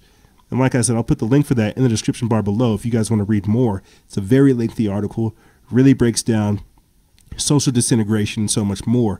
What we've talked about in relation to Operation Gotham Shield, Thunderstorm Spiral, and more. The Pentagon preparing for underground warfare, being able to take on opponents in congested areas, social disintegration, and how to contain chaos. It's crazy because we reported on it for so long. To see it reach this point is kind of dangerous. And so that's why I know people don't want to talk about these things, but you have to think about what's going to happen if this goes on for a prolonged period of time. We've got to hurry up and get through this so we don't stay here. This is a monumental moment in American history. Like the article said, we've never seen something like this happen before. But I can assure you, when we get out of this, we will not be the same as when we went into this. I was briefly going to read a little bit about how sheriffs have decided to close the gun stores, which isn't really true. It's like a play on words. People didn't really listen to the gun stores closing, and so they had to reverse that order. But that's the power of people. That's what happens whenever we actually have that organized civil disobedience. Just last week, you had the Los Angeles mayor talking about shutting down people's power who didn't abide by that rule. Well, guess what? They didn't abide by that rule. They reversed the order. They declared an essential business, and that's how it works. These people have to remember they work for us. And if we don't tell them what to do, they're going to think they can get away with this type of stuff. And that's why it's dangerous. That's why it's authoritarian. But like I said, I'll put the link for that in the description bar below because I really want you guys to get educated on it or just entertain it. I know it's a scary thought, but I think it's something people should pay attention to. But what's going to happen, speaking of paying attention, what's going to happen is we're going to take a quick break. And when we come back, we're going to be talking about Bill Gates and how I've been on his ass for years. Essential staff ordered by the Pentagon to their deep underground military bunkers, as well as the World Trade Tower, number 7, being declared not destroyed by fires. That's right. While everybody was distracted by that, more information's coming out. We're going to be talking about technocratic influences and more on the other side. Ladies and gentlemen, don't go anywhere. This is Freedom Faction over here on Factions of Freedom, and we'll be right back right after this.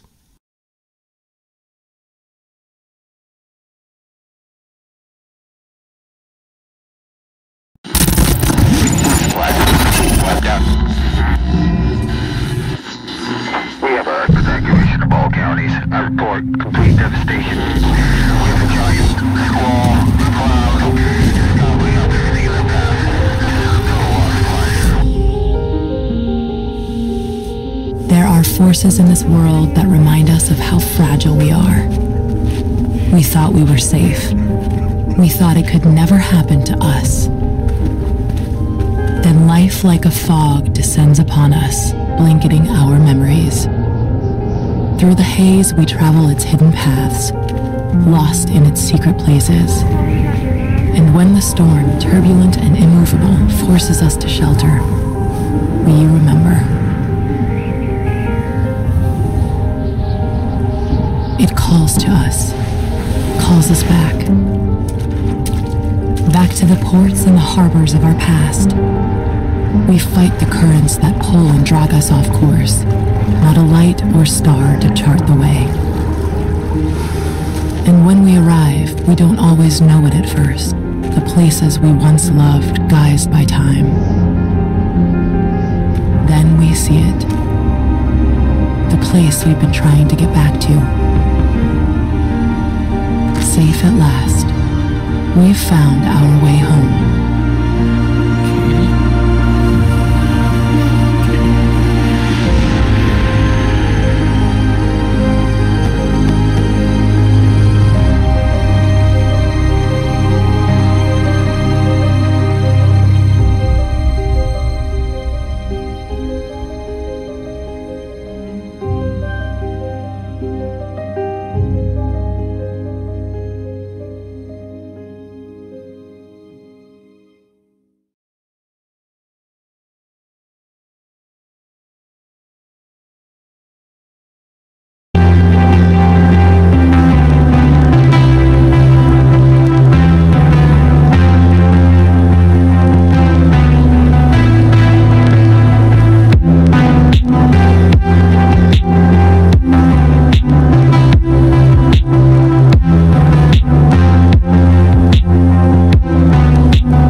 Welcome back. Final segment. Show number 1011. Yeah. We are we're not in Kansas anymore. We have stepped through the mirror. Alice, what's up? How are you, girl? What's up, girl? I mean, good afternoon, gorgeous. I'm just being silly about what would happen if I met Alice after I stepped through after I went through the rabbit hole. You know, I spoke about this briefly, and I've been teasing about it throughout the entirety of the show. The state of truth seeking, the QAnon phenomena. This is something I really wanted to quantify. I was on Uni Truth's Instagram live, basically like 30 to 45 minutes right after I got done doing mine earlier this week, and he had asked me briefly about the QAnon phenomena, and I kind of went on like a 5-minute rant and tangent about how that is the current state of truth seeking, and how I did anonymous stuff, how I've worked with hackers, how I myself did hacking, how I loved, doing the whole "we are 99% running around with a Guy Fawkes mask. I explained, the kind of, not trajectory, but my evolution to this point, both spiritually and politically. But now, I talk about doing the Million Man March, or the Million Mask March, work with Anonymous, protesting the 1%, protesting Monsanto, protesting GMOs, protesting vaccines, and saying, you know what, this is nice. I like the people I'm meeting here. I need to go off and go do my own thing. Doing the whole music thing, getting to the point to where I'm at now. I definitely don't shy away from my history of uncovering these truths. I think it actually makes for a great story, because you see all that we've gone to reach this point here, which is why I have my relationship with the Space Force, the military industrial complex, the breakaway civilization, and so much more. I'll speak about them later on. I just got to get through this first. But now, these days, because of internet forums, Reddit, Discords, Kik, Telegram, private messaging platforms, and things like that, you have the creation of a new generation of truth seekers, which I'm very, very grateful for. But now you have QAnon. Some shadowy organization, some shadowy group, some shadowy people in the background telling people everything they want to hear, talking about, the corruption within politics, talking about all the truths, but in their delivery medium being very, very, very cryptic and never really delivering on anything concrete. I had my brush up against Q. To say crew. I had my brush up against Q a couple weeks ago whenever I posted that interesting meme about all of the CEOs stepping down. And ever since then, you're hearing this very strange narrative begin to surface to where people think, okay, martial law is okay because deep staters are being arrested right now. And this is one of the narratives that the QAnon organization, movement, however you want to look at it, that they're promoting. You have sheriff's deputies that are in Q. You have all kinds of people who are, taking pictures of people's babies that have like a curly Q on them at Trump rallies and saying, hey, look, Trump looked at the Q baby over there and, it's connected and, XYZ 457, whatever it is. Whatever it is. I don't know. I don't pay attention to Q. But one of the main things you're hearing now is trust the plan and the arrests are coming. You don't need to expose the crimes of these people. You don't need to make people aware of satanic ritual abuse like I have, linking up with people like Lori Alexander, interviewing people like Fritz Springmeier, bloodlines of the Illuminati. You don't need to expose satanic ritual abuse. No, you don't need to expose pedogate and spirit cooking, human trafficking. You don't need to look into the work of Dr. Ted Gunderson. You don't need to make people literally aware of the elected officials, just trust the plan. You don't need to do any research. You don't need to you don't need to think. You don't need to do anything. Just trust us, the QAnon. We got you covered, SA. Trust the plan. This is the current state of truth seeking. Not developing researching skills, not learning how to actually navigate the internet because of information control, censorship, right? Not learning how to use a VPN for real, not learning how to build your own network, your own system, not learning a new coding language, not learning Linux or anything like that. Just trust the plan.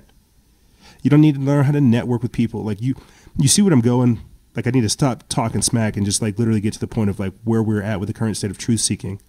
There is so much that has led me to this point, so many different skills that I've acquired seeking after the truth, that to hear this level of intellectual immaturity and mental laziness is very dangerous.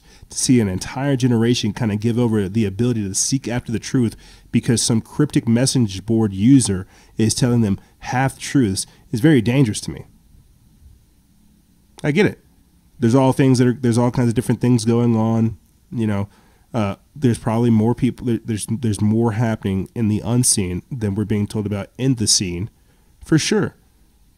But the fact that you have an entire generation of people who feel like it's necessary to not expose criminals, not change their community, change their lifestyle, make way for the better, create a foundation for the future and oncoming generations. The fact that you have an entire generation that says just trust the plan is very dangerous to me. This is the current state of truth seeking. And I ranted about it earlier and how it's related to, if you ask me, the same New Age movement where it's just peace, love, positivity, and unity and respect, but they don't do anything. You don't do anything. There's no active, there's no real three-dimensional real world activity that's in alignment with these beliefs. It's very dangerous. It's a passive approach towards learning more. You see, it's a passive approach towards getting involved. Life is not a spectator sport, and when you have people telling you to trust the plan, go along with this, well, how do you know where this plan even came from? Because Bill Gates has a plan. Should I go along with his plan? Because this is a part of the whole martial law, you know, being okay with being locked down because deep staters are being locked up. Like, am I supposed to say, oh, I have to trust the plan, Q and Donald Trump, you know, God Emperor Trump is going to get me out of getting my vaccine? God Emperor Trump is going to stop Bill Gates? God Emperor Trump is going to do all these things? That's very dangerous. So this is why people really just need to be cautious about where they get their information from, how they even come up with their own theories. Make sure that their thought process isn't manipulated. Make sure that your counterculture isn't crafted by by the adversaries and more.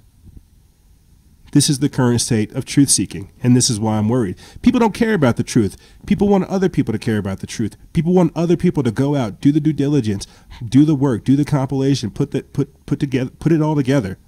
People want to be spoon-fed, and that's exactly what Q is. Disarming an entire generation of people to where they don't have to save documents, prove points, get clips, get testimonies. Just trust the plan. And I'll say this and I'll move on because I don't want to spend too much time on this. I feel like I already have. I've spent like 2 weeks, too many weeks on this. I said this when I was speaking with You Need Truth earlier this week. He was saying how Anonymous doesn't support any political party. And that's what I could resonate with as far as Anonymous. The idea that they had is to expose the injustices of both parties and give the information to the people. QAnon obviously supports God Emperor Trump. So the very fact that you have something that's supposed to be representing individual human freedoms and liberties aligning itself with the government shows you where you're at, shows you what's going on. You have an entire generation of people being auto-aligned, is the best way I can describe it, with Trump simply for following this movement. And for better or for worse, we can't get that time back. and that influence is there.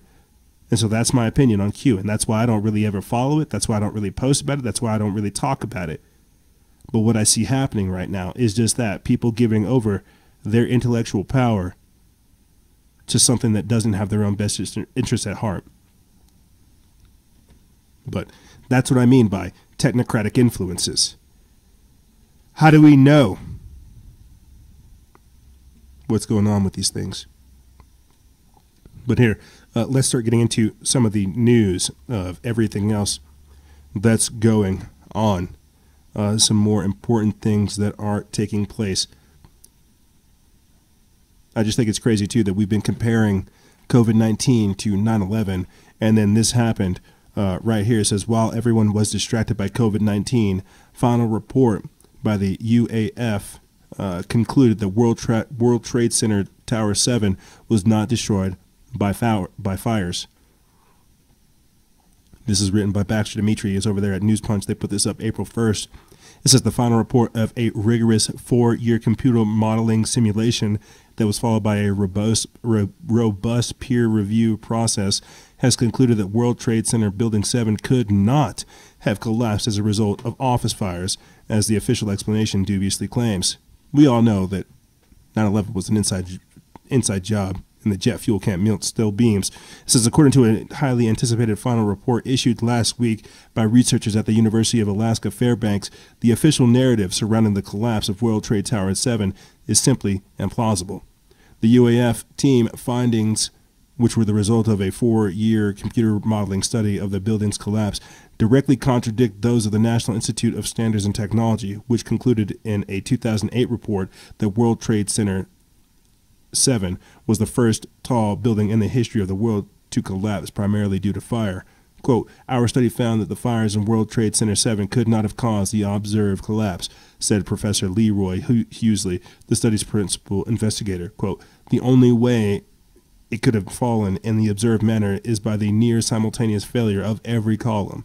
The 4-year study was funded by Architects and Engineers for 9/11 Truth, a non-profit organization representing more than 3,000 architects and engineers who have signed the organization's petition for calling for a new investigation into the destruction of the 3 World Trade Center towers on 9/11.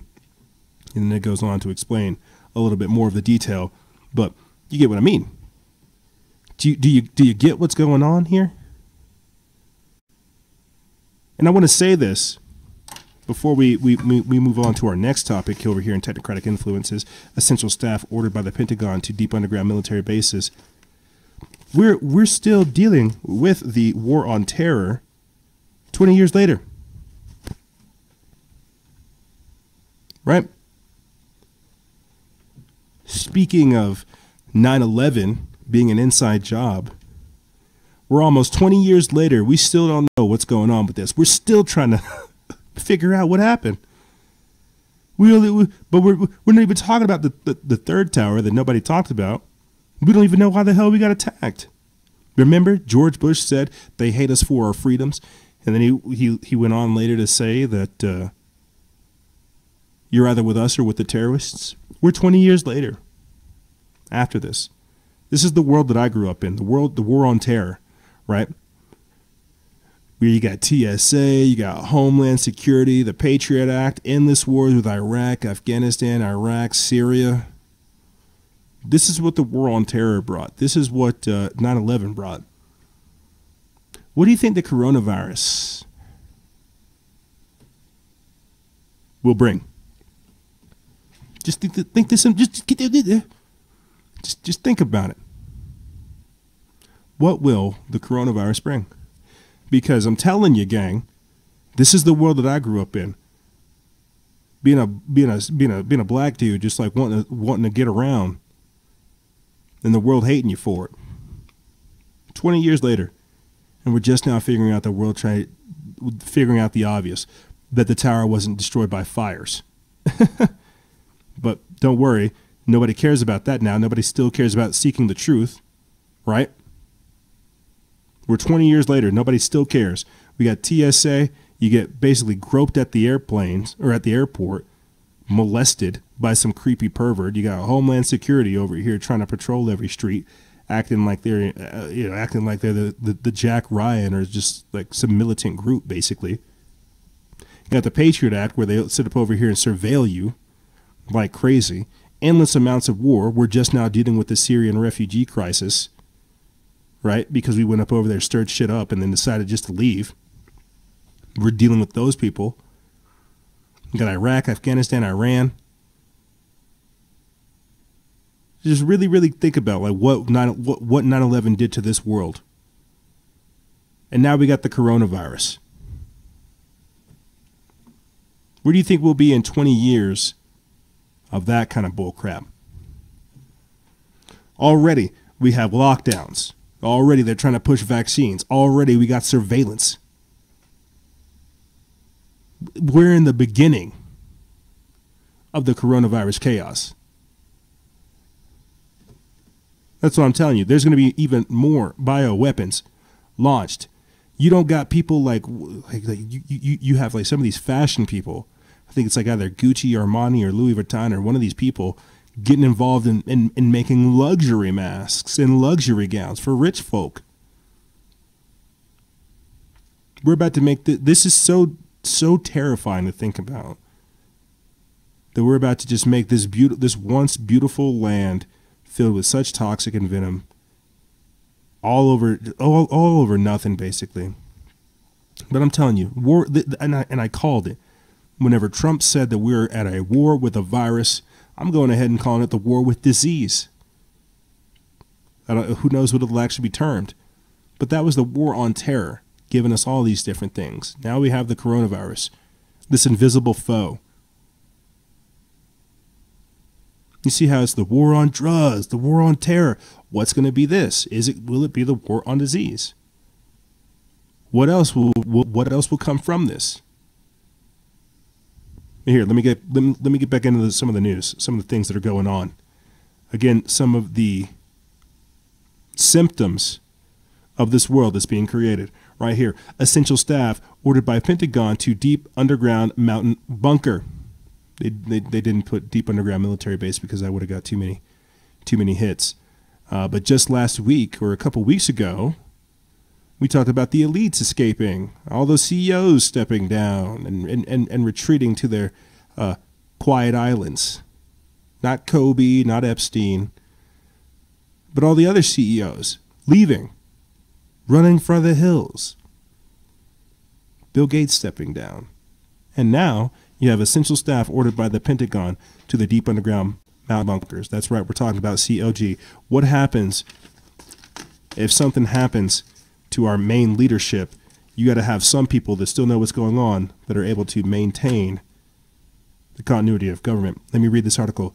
This is by Tim Brown. They put this up March 30th. It's by Sons of Liberty Media. It says the lies about the coronavirus continue. Something else is going on, and it has nothing to do with the virus, and it has nothing to do with Q.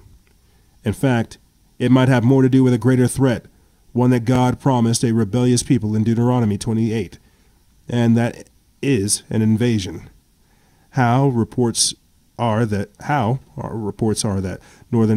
NORAD, North American Aerospace Defense Command, and the U.S.'s Northern Command held a Facebook Live town hall meeting on Tuesday, March 24th, informing the public how their essential teams in charge of Homeland Security are isolating at the Cheyenne Mountain bunker in Colorado amid the COVID-19 pandemic. This all comes on the heels of Trump calling up 1 million reserves. Zero Hedge has a report. It says Air Force General Terrence O'Shaughnessy, who commands NORAD and NORTHCOM, told reporters on Facebook Live last Tuesday that essential staff is being moved from Peterson Air Force Base in Colorado to the underground bunker complex that is 24 miles away in the Cheyenne Mountains. I just have to say it. That's like literally where Stargate took place. I say that because I've been watching a lot of Stargate lately. I've been nerding out. So I just think it's funny that staff is going to Stargate facilities. But continuing on, it says that the facility is more than 2,000 feet underground and can survive a 30-megaton nuclear explosion. Quote, to ensure that we can defend the homeland despite this pandemic, our command and control watch teams here in the headquarters split into multiple shifts, and portions of our watch team began working from Cheyenne Mountain Air Force Station, creating a third team at an alternate location as well, O'Shaughnessy said. Our dedicated professionals of the NORAD and NORTHCOM Command and Control Watch have left their homes, said goodbye to their families, and are isolated from everyone to ensure that they can stand watch each and every day to defend our homeland. Quote, it's not certainly optimal, but it's absolutely necessary and appropriate given the situation. Given the situation. That's right. Because they understand what's going on. Earlier this week, too, the Pentagon confirmed over 1,000 cases among the military, and they actually began ordering them to stop reporting. Stop reporting. Stop telling people. You're only going to terrify them by letting them know this. Don't do anything. Take care of it, and then let people know how it went after that. So you basically have the Pentagon officials retreating so that they don't potentially contract whatever this is. I can't blame them for that, but that leaves us out here with the rest of this to deal with. This is crazy.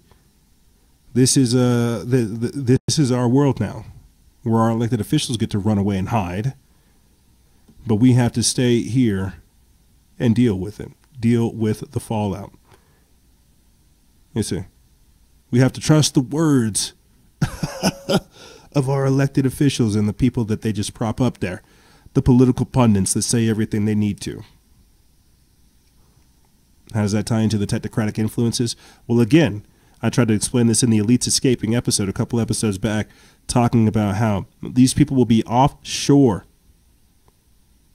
They're going to be like off land. They're going to be wherever it is that they are, protected in their deep underground military bunkers, in their military bases, whatever it is they're doing, because that's who benefits. Telecommunications still has to be up there. We're not that far from holograms. They can Skype in everywhere else. They're teaching us to work at home. Technocratic influences, how can these people be in the background and influence everything they need without having to, while practicing social distance, without having to interact with us? You see. This is how all this works. And right here, boom. Eugenicists and population control advocate Bill Gates says that the United States must shut down for a minimum of 10 weeks right now in order to beat the coronavirus. That's what Billy Gates has to say for us. You know, and I was just thinking about this. Bill Gates sells windows. I'll sell this one more time. What is a gate? What is a window? But a portal. All right. Bill Gates sells windows. You have to pay the window to get the gate, to get through. I'm trying to get into my more symbolic understanding of things these days, because I know I'm missing things by paying attention to all the hardcore political news analytical aspect of it. I feel like I'm missing the symbolic interpretations of things, the Illuminati symbolism of what's going on. Bill Gates sells windows. And I made this correlation earlier whenever Bill Gates stepped down from Microsoft, that it's like we are the new computers that he wants us to work on, or that he wants to work on. And as I'm saying this now, there was an article sent to me earlier this week by one of our, I don't think it was one of our exclusive members, I think it was just a regular audience listener, and I read it, I think earlier this week, but it talks about how Bill Gates has come up with a patent, a way to turn the body into its own cryptocurrency mining operation. Now, and I couldn't help but think, good Lord, so you're trying to, it's like Mario. It's like Pokemon Go, where you walk or you run somewhere and you get credits or you get experience points or something. Except in our case, it'll be cryptocurrency, using body heat and going to certain locations so that you can get that cryptocurrency so that you can mine. And in a weird way, I know I'm just talking about the foundations of what's going to be created for the mark of the beast style system, the technocracy, the social credit score system. We're already seeing that here. This is what Bill Gates has called for, that national tracking system, so that we can verify people who do and do not have vaccines. That's what Dr. Anthony Fauci himself has said. Do you see these technocratic influences? You see? Embeddable microchips that tell you when and when you can't go outside, when you've been authorized. Here, let me get into this article. I'm spending too much thinking about this. Bill Gates selling Windows. Give me time. Put this up April 1st. It's by Jeffrey Grader over there at Now the End Begins. It says, shut down the country, develop a vaccine, and digital ID. That's what New World Order eugenicist Bill Gates says America must do to beat the coronavirus. Bill Gates has compiled one of the largest personal fortunes in human history. To say he lives in an ivory tower would be a gross understatement of the type of privileged life he actually lives. He's a lifelong eugenicist. He is an abortion for population control advocate, and his heart's desires is to give everyone on the planet a vaccination with a digital ID. Right now, Bill Gates stands on the precipice of seeing his lifelong dream of a new world order come true in a spectacular way. Only one thing is standing in his way: America, and he needs to shut her down. It says, behold, I have told you before. Matthew chapter 24, verse 25. You probably weren't paying attention when the switch happened. They were pretty sneaky like that. But Bill Gates has basically been rebranded by the media, as you will see in this article, as a global health expert. And we all better start following his advice if we expect to live. Yep, that's how they do. Just don't pay any attention to Event 201, ID 2020, or the certified mark, and you should be able to make the mental leap of accepting bioscientist Bill Gates quite nicely. If you've read the article on the Georgia Guidestones in 2015, then this is little to no surprise, but you should still read it. And this is, if you want the truth, this is also why you hear me talk more and more about the global health security agenda, how it's a real thing written by, or how it's a real agenda. Obama signed it. It's to create a mandatory, it creates a tracking system for vaccines, your medical information, and more. Everything that Bill Gates wants is an executive order, it's an agenda, it's something Barack Obama signed into action. So Bill Gates being rebranded as a global health expert means that he is the chief science officer of the New World Order and a technocrat, and his job is to oversee this aspect of the agenda. But here, let me get back into this. It says, how did Bill Gates become a global health expert? Buckets and buckets of money, that's how. Let's take a look. It says, shut down America for 10 weeks. They won't be here when you get back from that vacation, and that's exactly the plan. That's Bill Gates' plan. We've been warning you for about 10 years now about their plan of the collapse of America, and it has arrived. The Cloud and Piven strategy on steroids. Welcome to the New World Order. It says eugenicist Bill Gates outlines 3 steps for the U.S. government and what it needs to take in order to save lives and get the country back to work. And this is from GeekWire. Again, more of that technocratic influence. Because here, before I even read this, people really have to understand the technocrat mindset is that of an engineer, of a scientist, of a doctor, of an information specialist, a cybersecurity analyst, and all these different types of things. Consumption versus production. And this is why Bill Gates has already talked about that. Death panels. The case for killing Granny. Do we have the resources that are necessary to do X, Y, and Z? That's why when we talk about Agenda 21 and Agenda 2030, sustainable development, these types of terms continually pop up. Lowering your greenhouse, lowering your carbon emissions, getting down to carbon neutral, greenhouse gas emissions, and things like this. The scientific dictatorship, to where they have the right to tell you how to live your life, because in the Machiavellian approach, you're not doing what you need to do to better everybody else. But here, let me get back into this. Like I said, this next part comes from GeekWire. It says Bill Gates laid out a three-step process the United States government must take to help curb the COVID-19 outbreak that could kill between 100,000 and 240,000 Americans, based on government estimates shared Tuesday. The Microsoft co-founder and global health expert published his proposed plan in a Washington Post column Tuesday afternoon. Gates has increasingly has been increasingly outspoken in recent days about the need to take more aggressive action in the fight against the novel coronavirus. Quote, "There's no question the United States missed the opportunity to get ahead of the novel coronavirus," he wrote, "but the window for making important decisions hasn't closed." He says, here's a recap of Gates' plan. Shutdown, allowing states to enact their own social distancing mandates is, quote, "a recipe for disaster because people can travel across state lines and spread the virus," Gates wrote. Quote, "Until the case numbers start to go down across America, which could take 10 weeks or more, no one can continue business or as usual or relax the shutdown," he said. "Any confusion about this point will only extend the economic pain, raise the odds that the virus will return, and cause more and more deaths." The second part is testing. Gates said that more tests need to be made available and the resulting data should be aggregated, quote, "so we can quickly identify potential volunteers for clinical trials and know with confidence when it's time to return to normal."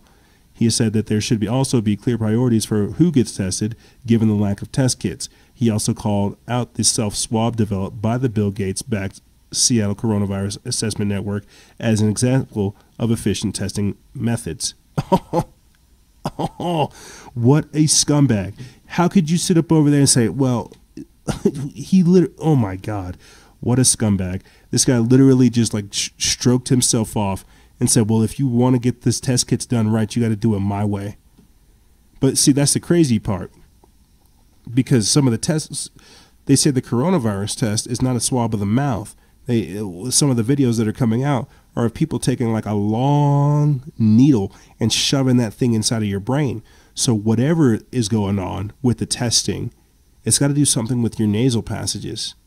I'm not sure why, but something's going on there. And I can't help but think with that long needle they're shoving in people's brains that they're implanting things. But I'm paranoid. You know, that's just how my mind works. Let me get back into this article and finish it off for you guys. The third part is the vaccine. Clearly, that's what he wants. Gates said a vaccine can be created in less than 18 months with a database approach and rapid trials. The federal government should help build faculties where the vaccines will be made, he said. So what happens if you don't catch COVID-19? Do you still need the virus? Do you still need the vaccines? He makes it sound oh so simple, but those 3 steps will lead us towards an unrecognizable future, and that's the dangerous part. That's what I mean by like the technocratic influences.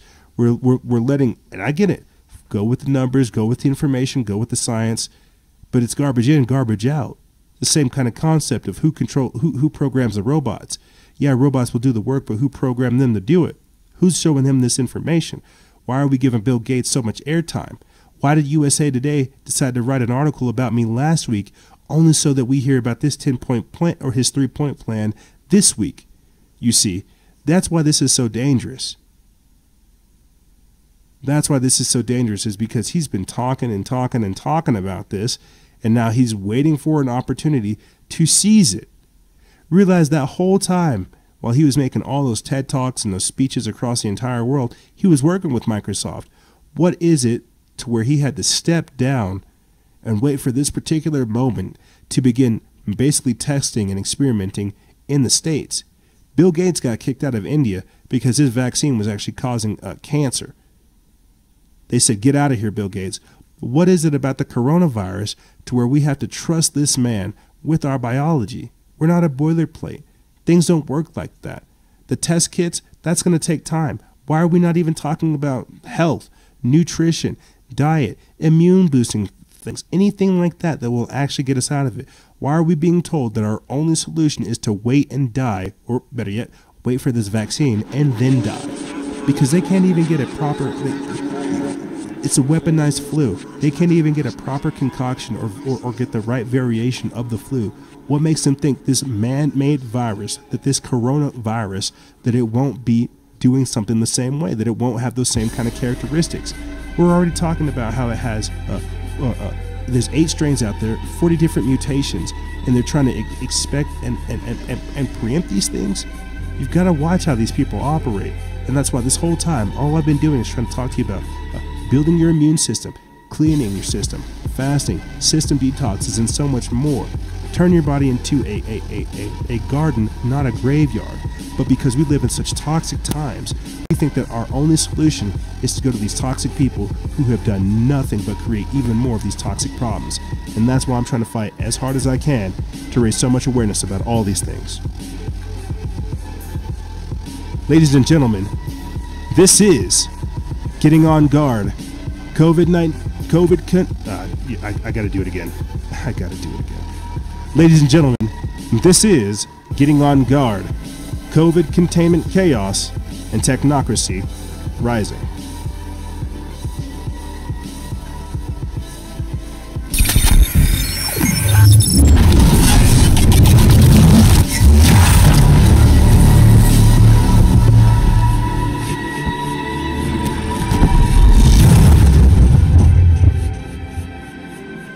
However, ladies and gentlemen, that's all I really have for you guys and gals. I know we went over a lot.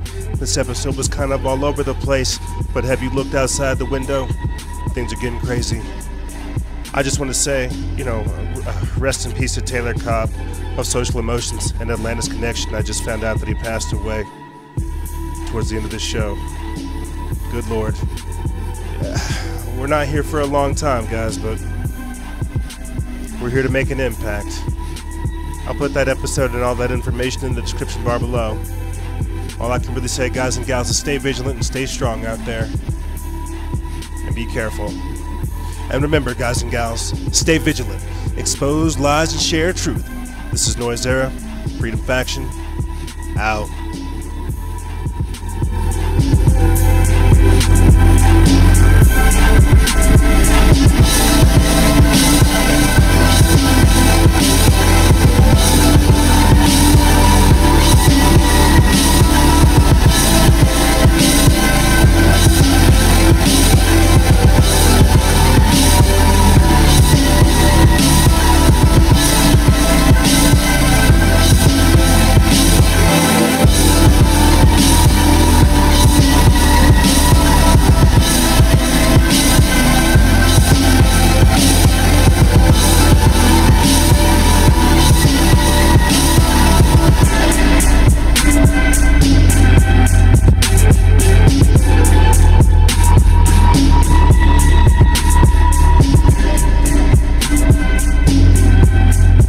Stay away from those contaminated jewel pods.